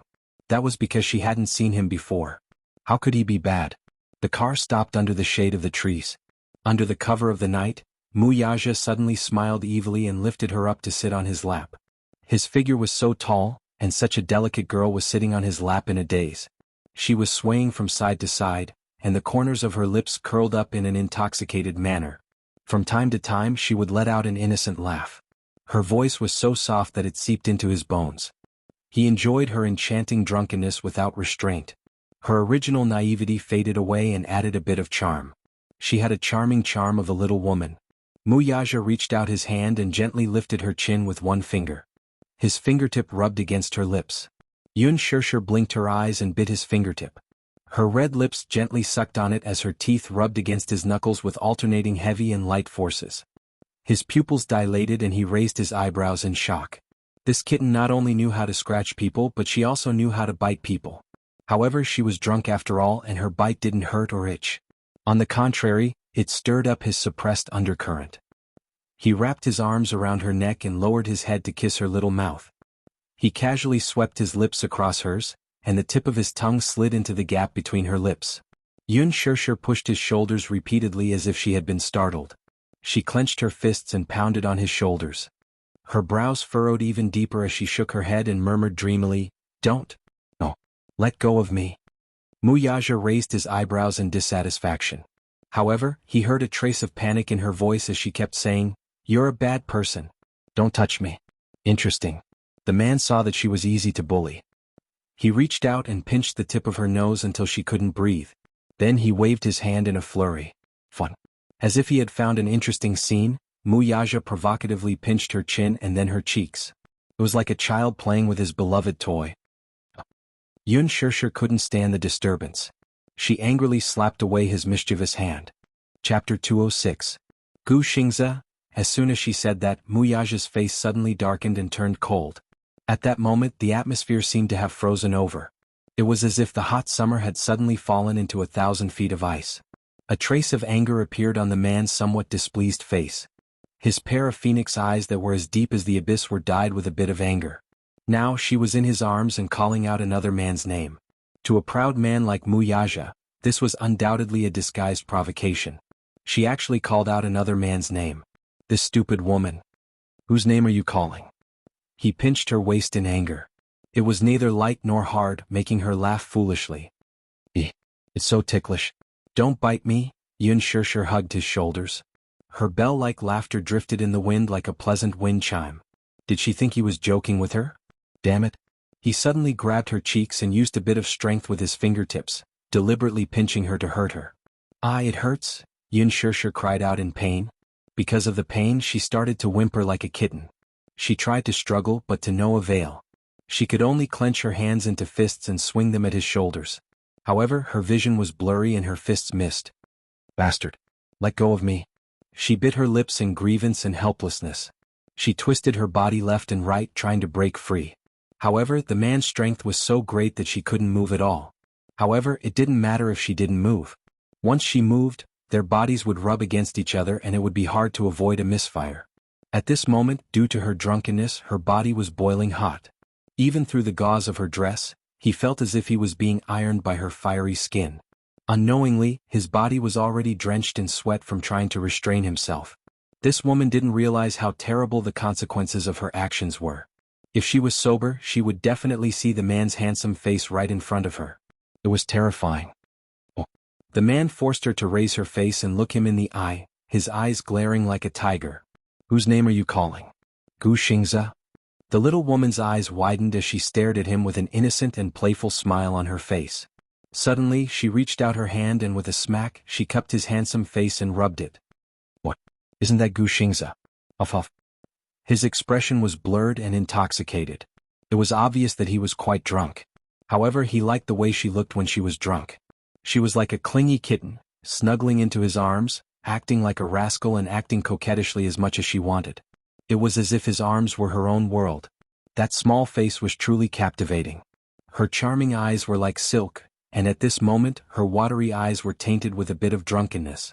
She looked at him with infatuation, as if she wanted to say something. That captivating charm made it seem as if water could drip out of her eyes. In the depths of her pupils, it was as if a charming flower had bloomed. What made him dissatisfied was that this woman seemed to be unable to recognize the situation in front of her, and even more unable to recognize who he was. Muyaja's cold eyes were filled with danger. Who am I? I don't know. Yun Shirshir tried her best to pry his wrist away. She said pitifully, it hurts. Don't. Let go of me. Muyaja slowly narrowed his eyes. His face immediately darkened, and there was a faint murderous aura around him. Who am I? Ugh. Muyaja was angry. He lowered his head and almost fiercely bit her lips. She groaned in pain. She couldn't avoid it and her whole body shivered. The lips were the softest part of the face, especially her lips. They were as fragile as cherry blossom petals, sparkling and moist, as if they could be broken by the slightest breeze. When he bit down, his strength was not small, leaving a shallow but sexy bite mark. Go away, bastard. Bastard? She patted him on the shoulder and muttered in her sleep, obviously dissatisfied with his bullying. What a stupid woman. Was she drunk? Was he that drunk? That drunk? Was she so drunk that she didn't even know who was in front of her and whose arms she was in? It was him today, so she was safe and sound. But if he hadn't been alert enough, would she have known what would have happened next? Would she have expected it? Where was the Gu Xingze that she missed so much? Would he be able to protect her? He sneered in his heart. He was very displeased with this woman's carelessness. If he hadn't predicted that there would be people who couldn't tolerate her and would try to trip her up again and again, if he hadn't appeared in time, she would have been swallowed alive and skinned until there wasn't even a trace of her left. What he was angry about was not that she was dead drunk. What he was angry about was that she clearly knew how much alcohol she could hold, yet she still let herself go. Could it be that she was so at ease? She was drunk and the person she met was him. If it was another man, would she also be able to show off her flirtatious side without any restraint? Were they like weak sheep that could be slaughtered at anyone's mercy? Muyaja's eyes were burning with fire. His usually cold eyes were tainted with flames, and he wanted to burn her to ashes. This stupid woman, how could he let her go so easily? He wanted to make her deeply aware of whose territory she was in and what kind of situation she was in. If he didn't let her experience some pain, she wouldn't know where she was wrong. His large palm reached into the hem of her gown and tore it forcefully. The priceless gown was torn into two by him. He threw the troublesome dress to one side and held her waist with his large palm, lifting her up high. Who am I? His cold voice sounded even colder in the breeze. It stimulated her misty thoughts and tried to pull her back to her senses. I don't know. Look clearly, who am I? Muyaja fiercely left a bite mark on her shoulder. He would never stop until he achieved his goal. Yun Shirshir tried her best to open her eyes wide, but in front of her, it was already a blur. Her body was very special, and she had never touched a drop of alcohol. Drinking a glass of dry red wine in one gulp was her limit. The drunkenness came quickly and fiercely, but it faded slowly. Her eyes were still a blur, so how could she see a person clearly? What did he look like? She could only rely on her remaining senses to touch the man's face. It was cold from the night breeze. She touched his lips, which were similarly cold, thin and biting cold. Muyaja saw that her mind was still unclear, so he fiercely pinched her again. Holding her face, he brought his face closer to hers. His pair of sharp eyes stared at her as he asked again, "Who am I?" Chapter 207. This time she finally managed to get a good look at him. Her small face seemed to crumble as if the world had collapsed on it. "I don't know you." She sounded like she was throwing a tantrum. She didn't know him? Or was she trying to fool around under the influence of alcohol and pretending not to know him? Could it be that she was going against him on purpose? "You don't know me?" Yun Shirshir turned her face away. She didn't want to see him.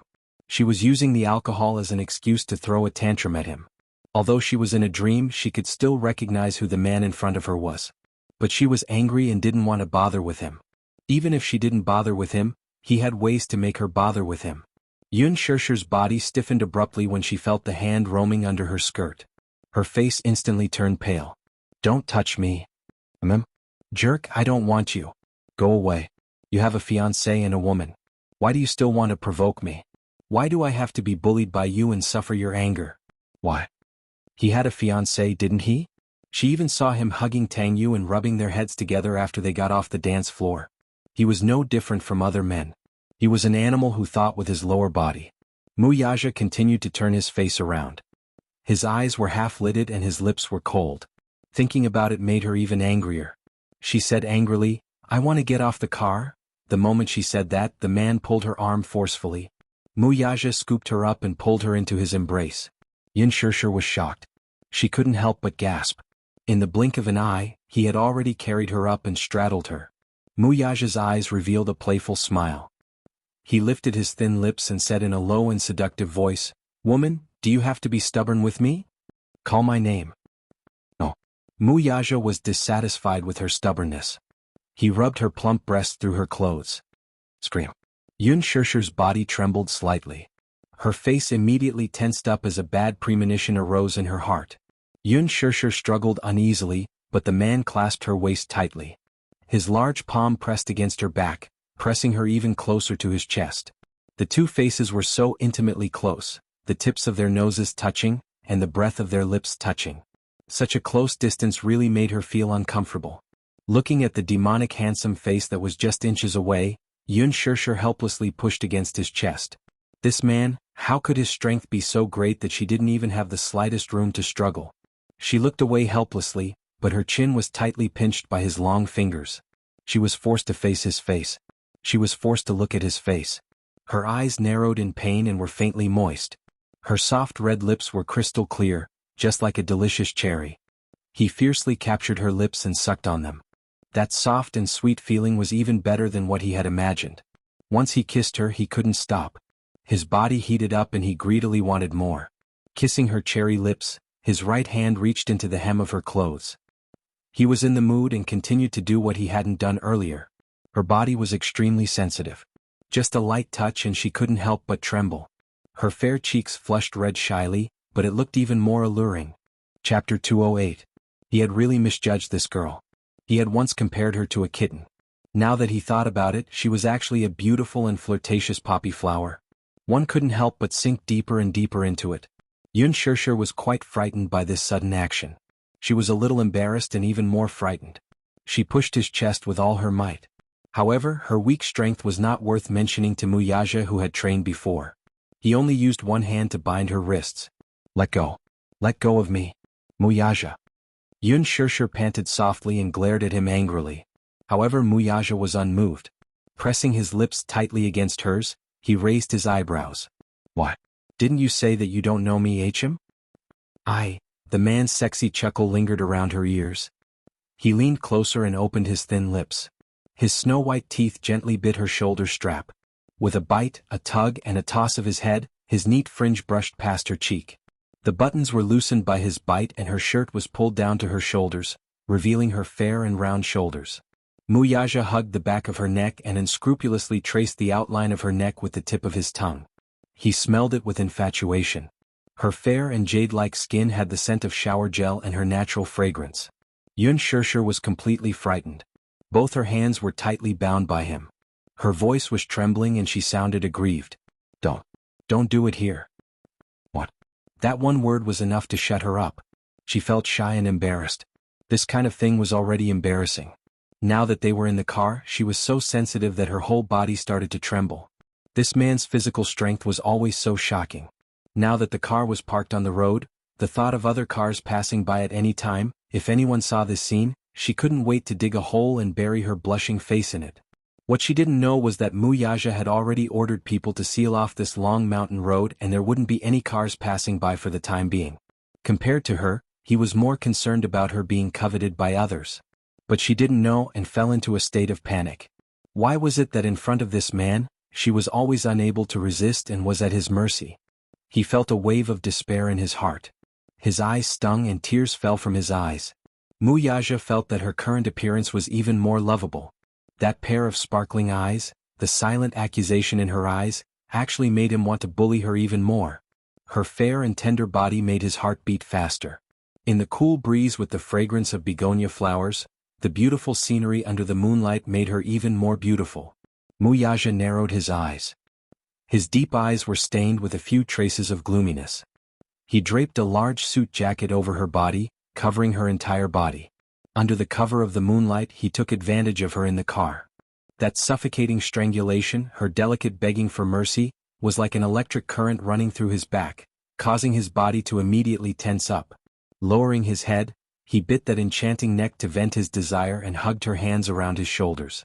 Yun Shirshir bit her lips tightly, swallowing all the uneasiness and humiliation. Muyaja seemed to be a little dissatisfied with her restraint. He breathed into her ear, "Call my name." Yun Shirshir gasped for breath. Holding onto his shoulders, her face was already full of tears. She looked at the man who still looked calm from the corner of her eye. Suddenly she couldn't help but feel ashamed and indignant. Muyaja's charming voice was still in her ears. Chapter 209. Muyaja's seductive voice was still ringing in her ears. "Say my name. I like hearing your voice." "No," she panted softly and cried, stubbornly not letting him have his way. However, in this situation, the man seemed to have the ability to make her speak. In the end, Yun Shirshir couldn't help but cry out in grievance, "Muyaja. Do you know me?" "Yes, I know you." "What's my name?" "Muyaja. Muyaja." She moaned in pain and broke down. In the midst of their passion, the man lowered his head and kissed her lips. Sweet, so sweet. The fragrance of the dry red spread between his lips and teeth, and he couldn't help but deepen the kiss as he greedily sucked in her mouth. Perhaps it was because she was drunk and gradually forgot about her feelings, but she didn't reject him. Instead, under the guidance of his tongue, she responded timidly. The soft tip of her tongue traced his lips and sucked on his tongue. Her little mouth trembled as she sucked on his lips, licking and tracing. Muyaja couldn't help but have an illusion that he was hugging a cute cat. At this moment, the little fellow was licking his lips to express her affection for him. Compared to a wild kiss, this action was more seductive. His eyes couldn't help but darken a little. If it weren't for his scruples, perhaps he wouldn't have been able to resist devouring her completely in the car. She showed weakness and his actions gradually became gentler. After the deed, she was like a quiet cat curled up in his arms, so tired that she fell asleep. He had taken her in the car, but he still felt more than satisfied. Just like a young man who had stolen the forbidden fruit, he was addicted to it after tasting it for the first time. The car drove all the way to a remote area, but the environment was exceptionally elegant. When the car stopped, the person in his arms still hadn't woken up. Perhaps she felt too embarrassed, so she simply closed her eyes and refused to move.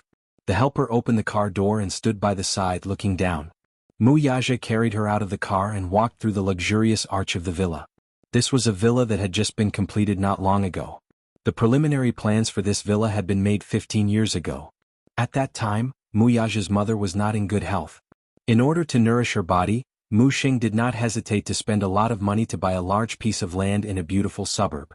He planned to build a landscape garden for her to recuperate. Mu Yaja's mother, Jianghu, was doted on by Grandpa Mu. Although this scenic area was far from the city center, it was still worth a lot of money because of the beautiful scenery. At that time, the old man even invited a feng shui master to do an on-site survey. This place was a rare and precious feng shui treasure and a holy land for recuperation. Unfortunately, a beautiful woman had a short life. His mother passed away halfway through the villa's construction. Her death was a huge blow to Mu Xing, so the project was temporarily shelved. It was only when Mu Yaja came of age that construction resumed. A year ago the villa was completed, but it still had not been named. However, relying on its unique and beautiful scenery, it attracted the favor of many rich people. It even became the most expensive villa area in the capital. The sky-high price of a few $100 million per villa was daunting to many people. Chapter 210. This villa was designed in accordance with the Chinese retro garden style, with rockery, flowing water, pavilions, terraces, and pavilions. It was elegant yet luxurious.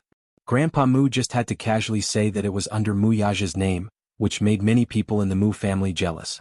Naturally, Grandpa Mu's love for him was self-evident. However, there was nothing wrong with that. The original intention of this villa was to let Jiang Yishan recuperate. Now that she was no longer around, Grandpa Mu had poured all his love on him. Once they were in the bedroom, Mu Yaja carried her to the bathroom and cleaned her body. Ever since he was born with a silver spoon in his mouth, he had never served anyone. Inevitably, his actions were clumsy and hurt her from time to time. It was just that Yun Shirshir was so exhausted that she could not even lift her eyelids. When he hurt her, she would open her eyes slightly, but she did not have the energy to complain. When he wiped her body, the man realized that this woman was thinner than he had imagined. Perhaps it was because she had just been breastfeeding, but the areas that were supposed to be plump were rather round. However, he could only hold her wrists with one hand. Her well-defined collarbones were like two pieces of jade, and her pair of arms were so thin that it was as if he could break them with just a little force. Not to mention her slim waist, she was too thin. It was better for women to be a little plump. It seemed that she needed to be nourished well. Could it be that this woman did not gain weight no matter what she ate? How did she survive for the past 6 years? When they first met, she was not this skinny. She still had some meat on her body. Mu Yaja did not know how difficult it was for Yun Shirshir in the past 6 years. When she was in school, she had to take care of Yu, who was breastfeeding. In order to support the family, she had to work multiple jobs. At that time, she was still living with Yun Yeqing. When she returned home, she had to do all the housework under Li Qin's orders. For as long as Yu could remember, she graduated successfully, but because she had to take care of a child alone, she was treated coldly. There was no indomitable man in the family. As a widow and an orphan, she was discriminated against. He turned on the shower and washed the foam off her body. Then he wrapped her in a bathrobe and carried her to the bed. Suddenly, a bell rang from the sofa. Mu Yaja was stunned and walked over. It was her phone that was ringing. She picked it up and saw little Munchkin's cheeky profile picture on the screen. The call was connected, and the childish voice of a child could be heard through the phone. "Mommy, my dearest mommy, when are you coming home? It's so dark and cold at home. Yu is scared. Mommy, come back quickly. Yu made your favorite thumb cake." His voice was so sweet that it was almost coquettish. The arrogance that he had displayed in front of him had faded away. In front of his mommy, he was just like a little boy who had never grown up and loved to act spoiled. Mu Yaja raised his eyebrows and suddenly recalled how he had poured a bucket of cold water on him that day. In his memory, this child didn't seem to be so soft and adorable. Yun Shirshir is my mommy. She's the woman I'll protect for the rest of my life. I won't allow you to let her suffer in the slightest, let alone make her sad. Who do you think you are? What right do you have to bully my mommy and make her sad? If I see you let my mommy suffer in the slightest bit, I won't let you off. The smell of gunpowder was so strong, yet he pretended to be innocent in front of Yun Shirshir. He was no different from an ordinary 6-year-old child. Chapter 211. This little lad was so mischievous. How could his acting skills be so good at 6 years old? It was not that Mu Yaja was not surprised. In fact, he found it incredulous. To him, this child was like a puzzle. How capable could a 6-year-old child be? An ordinary child of Yun Tianyo's age would only be able to understand a little. The more normal ones might not even be able to speak clearly and would have to count with their fingers clumsily. He had seen children of his age who were timid when they met strangers. The more timid ones would hide behind their parents. Smart children like Xiao Yichen were considered gifted and had a higher IQ than ordinary children. Although he was usually cold to outsiders, he was still a child at heart. However, he would not be as smart as him, who had already learned to speak human language when he met people and ghosts when he met ghosts. Even to this day he could not forget how his son had called him by his full name over the phone. His voice did not tremble in the slightest. It was very calm and carried an indescribable coldness and estrangement. This child seemed to already know the identity of his biological father, whom he had never met before, and had even coldly warned him not to provoke his mother. At such a young age he was especially protective of his mother. Even the slightest harm done to her by the outside world would be infinitely magnified in his eyes to the point that it was unforgivable. 6 years old. He was only 6 years old. What kind of earth-shattering things could he do? He actually dared to boast to him, "Who do you think you are?" He even said, "I won't let you off." Mu Yaja was alarmed. It was not that he did not have a childhood. When he was 6 years old, he was still a mischievous child living in a greenhouse. Although he matured earlier than his peers, he did not surpass them by much.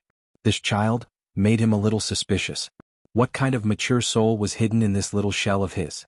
On the other end of the phone call, Yun Tianyu was sitting in the study room playing with the toy in his hand.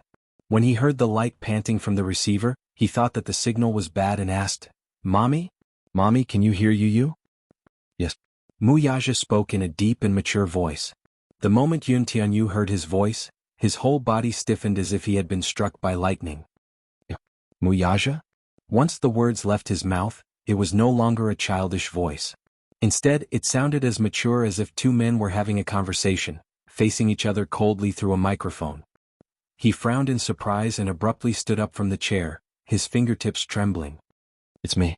Why are you calling me by my name? What else should I call you?" Yun Tianyu sneered and suddenly questioned, "Why do you have my mommy's phone?" "Shoo." Mu Yaja smiled. "Your mommy is already asleep. Keep your voice down." "She's with you?" Yun Tianyu's brows furrowed in shock. It was apparent that he had yet to recover from this fact. That was quite a shock.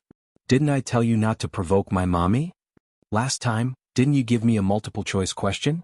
Mu Yaja kindly reminded him. He was obviously in a good mood as he gave the answer. "I have a choice." Yun Tianyu stroked his chin and thought for a while. "Family or enemy, choose one?" "Mr. Mu, I think you've misunderstood something," Yun Tianyu said coldly. "I regret it." Chapter 212. Mu Yaja could not help but laugh. Where did this child learn to speak so forcefully? "Be it family or enemy, your choice has nothing to do with me. In any case, you are not my family." The little lad's voice suddenly deepened. "Return mommy to me. I advise you not to touch her." Yun Tianyu's voice was as cold as ice, making one shudder. His voice was obviously immature, yet his tone was extremely intimidating. Mu Yaja suddenly realized that even though they were from the same mother's womb, they could not be compared to each other. Compared to him, Xiao Yichen was practically a little angel. His blood flowed in this child's veins. His tone of voice was not inferior to his at all. Despite his young age, he was full of charisma. "You're not cute at all," Mu Yaja commented bluntly as he sat by the bed and reached out to caress Yun Shishir's cheek. It's none of your business." Yun Tianyu calmed down quickly and paced back and forth slowly. Finally, he sat back on the chair steadily and took out a checkbook from the drawer. His good-looking eyebrows raised slightly. "Name your price?" ? Mu Yaja was stunned. How much? How much do you want? Can you stay away from my mommy?" "How much?" Mu Yaja's lips twitched. Was this child holding a piggy bank and discussing the price with him? "You want to negotiate with me? Can't I?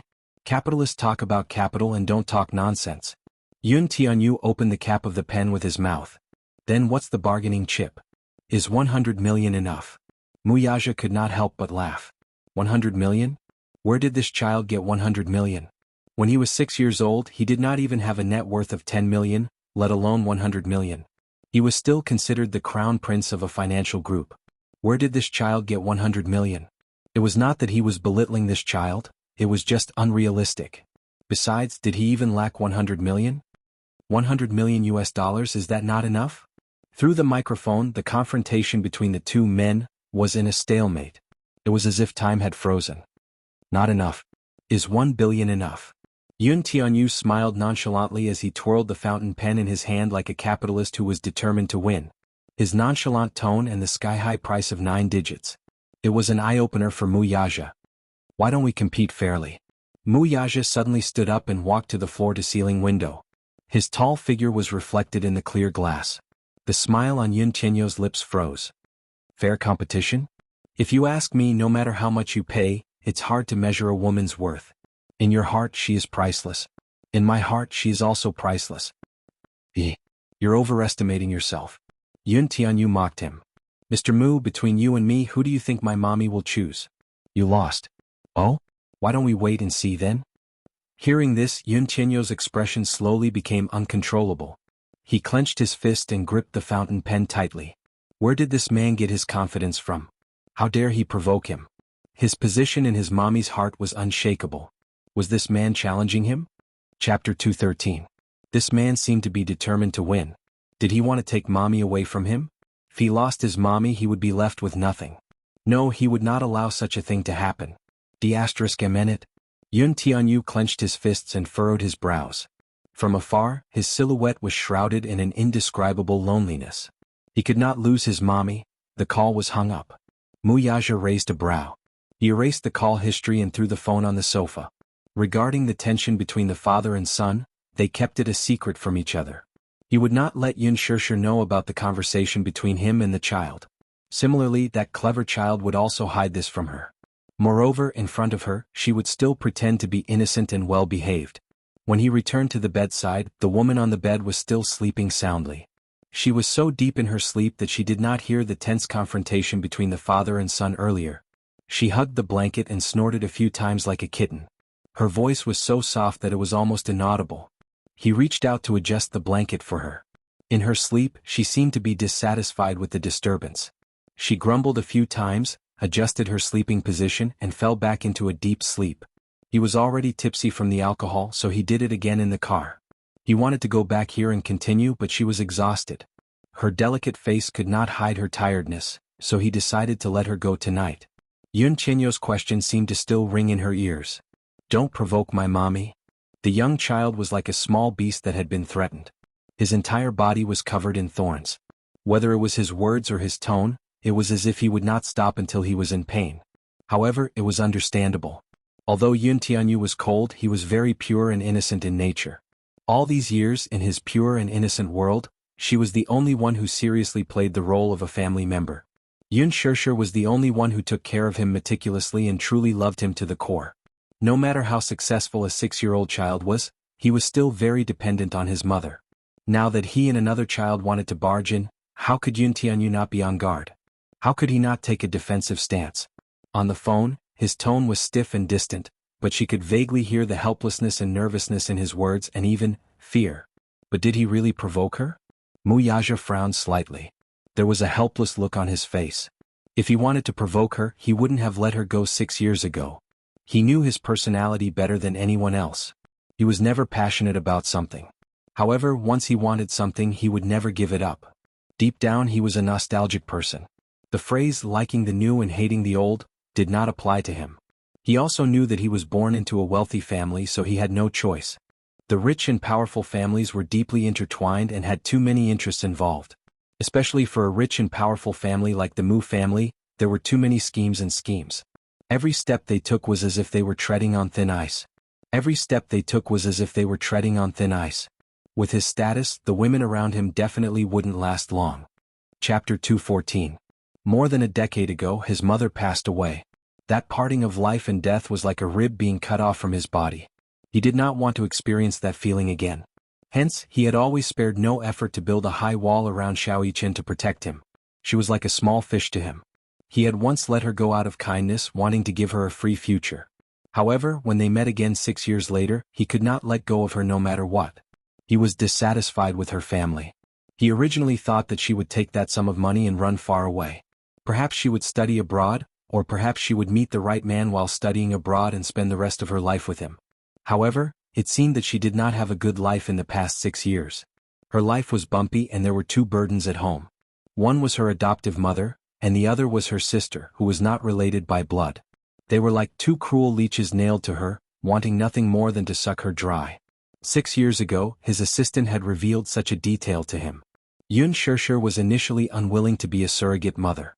During her first physical examination, a middle-aged woman was by her side. After some investigation, she found out that this woman was actually her adoptive mother. She was a filial girl. She had always been grateful to Yun Yeqing, who had adopted her.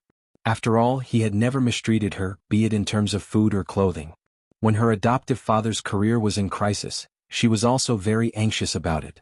However, it was her adoptive mother who first suggested that if she signed this surrogacy contract, she would be able to receive a sky-high reward. This could, to a certain extent, alleviate the financial crisis of Yun Yeqing's company. At first she did not agree to it, thinking that it was too irresponsible. At that time, Li Qin was greedy for money and pressured her step by step. She even threatened her with death, saying that if she did not agree to it, she would not be able to continue living. Li Qin even threatened that if she did not agree to it, she would not be able to lead a good life in the future. Her entire family would be implicated by her. Yun Shirshir felt guilty and humiliated. She had no choice but to sign the contract. When Li Qin returned home, she pretended not to know anything about it and even continued to humiliate her. Her heart was so vicious. When Mu Yaja first heard about this, he didn't take it to heart until the test report was sent to him. He took a look at her blood type and, for some reason, took a sample of her blood for comparison. There was news from the genetics department that the paternity test results showed that the possibility of her being the missing daughter of the Mu group was higher than that of her being the real daughter of the Mu group. Hence, Mu Wanru's identity was very suspicious. Mu Yaja had long suspected Mu Wanru's identity. However, this suspicion in the beginning had no basis at all. When Mu Wanru had just returned to the Mu family, Grandpa Mu had collected a sample of her blood and sent it for a paternity test. However, the results were not wrong. Therefore, even though the child did not look much like the mother, the Mu family did not doubt her identity at all. However, until the results of Yun Shirshir's paternity test came out, the so-called no problem in Mu Wanru's paternity test became the biggest problem. Who was the one behind all this? Mu Wanru? Impossible. How old was she at that time? What ability did she have to steal the test report? Someone else must have done something behind this. Chapter 215. Who could it be? In fact, he had already suspected Mu Wanru's identity a long time ago. When Mu Yaja was still young, Mu Sheng brought the 9-year-old Mu Wanru to him and told him that she was his future fiancée. Although he appeared nonchalant on the surface, he was very resistant in his heart. When Mu Wanru first came to the Mu family, Grandpa Mu was in a good mood and did not do a paternity test immediately. He only collected a blood sample and delayed the DNA test. It was only then that he realized that the girl's appearance seemed to be slightly different from her biological mother's. Be it in terms of eyebrows or facial features, they did not resemble each other at all. Hence, Grandpa Mu carried out the DNA test with a suspicious heart. At that time, Mu Wanru was still young and did not know anything about this matter. What could she possibly do at her age? When the test results were out, they were a perfect match. Even though Grandpa Mu found it strange, he did not take it to heart. He just thought that the child was still young and her facial features were not fully developed yet. When Mu Wanru reached adulthood, her facial features were already fully developed, but her appearance was worlds apart from that woman's. This aroused Grandpa Mu's suspicion once again. Mu Qingqing, that was that woman's name. She was an adopted daughter that Grandpa Mu had met when he was middle-aged. She was not related to him by blood. Mu Yaja did not know much about this woman. He could not find a complete version of her information. It was as if someone had deliberately sealed her past. This person was most likely Grandpa Mu. Most of Mu Qingqing's belongings were also cleaned up. Grandpa Mu was afraid that he would think of her when he saw them, so he sealed them in the basement. Only the jade pendant was left on him. He took it out at all times and stared at it in a daze. However, Mu Yaja did find out some clues about her background. Back then, in the capital, Mu Qingqing was just a lowly singer in the Paramount nightclub. At that time, before she was adopted by the Mu family, her stage name was Qingqing. It was said that she was an orphan and had no name. At that time, the capital was far from being as prosperous as it was now.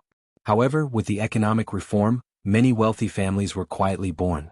Even so, at that time, the Mu family, as a century-old wealthy family, was still the most powerful family in the capital.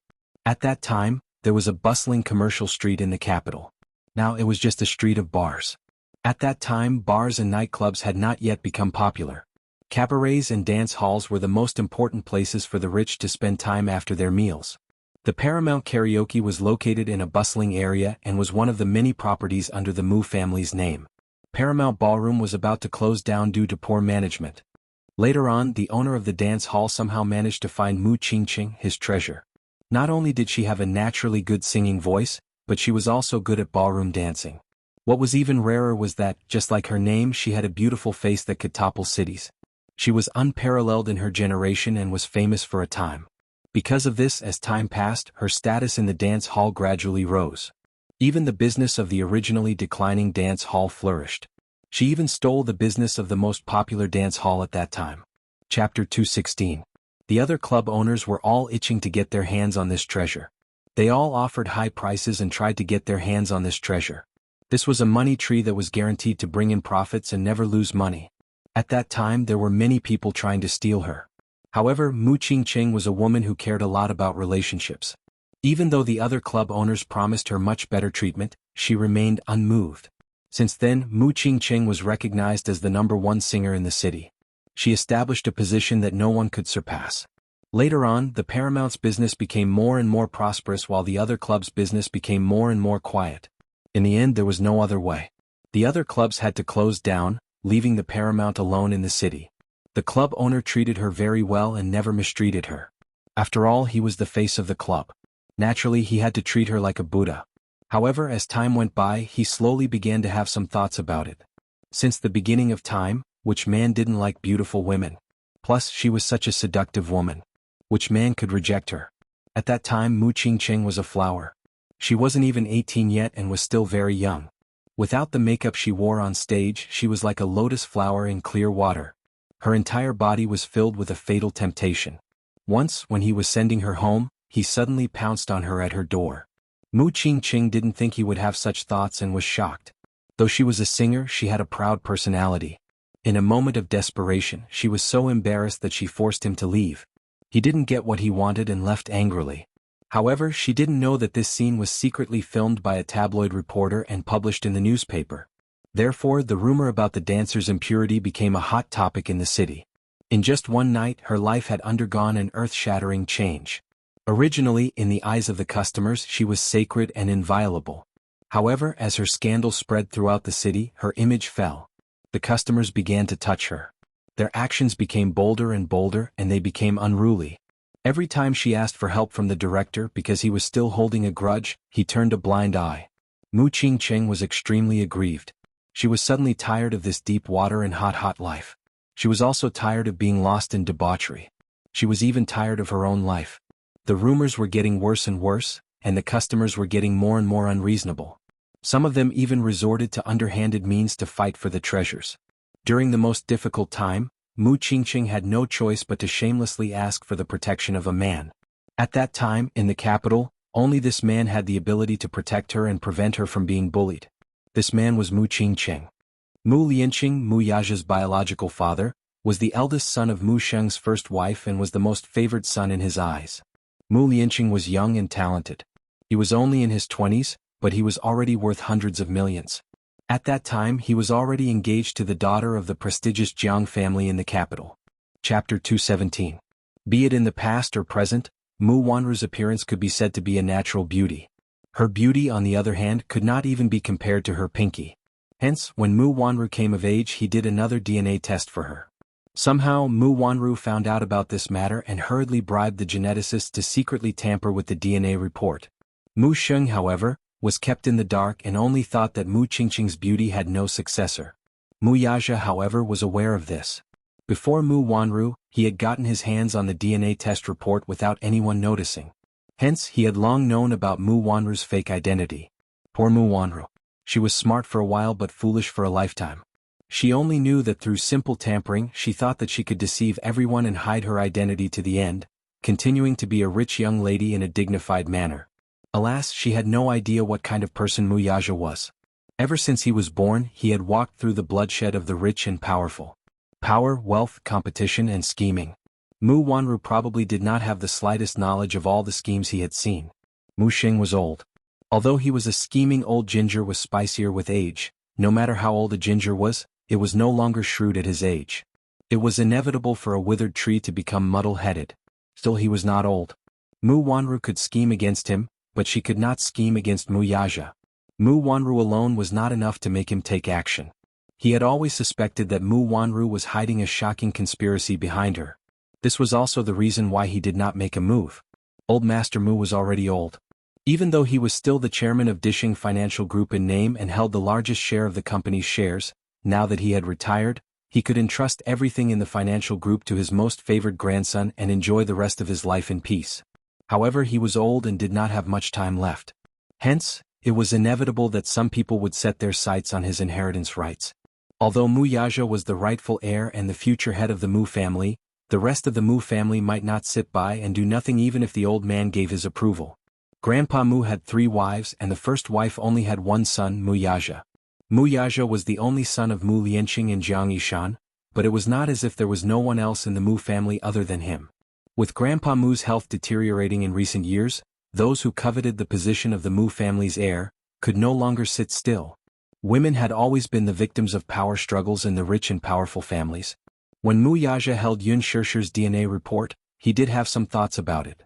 Since she was the real daughter of the Mu family, and Mu Wanru's identity was fake while hers was real, then everything should be returned to its rightful owner.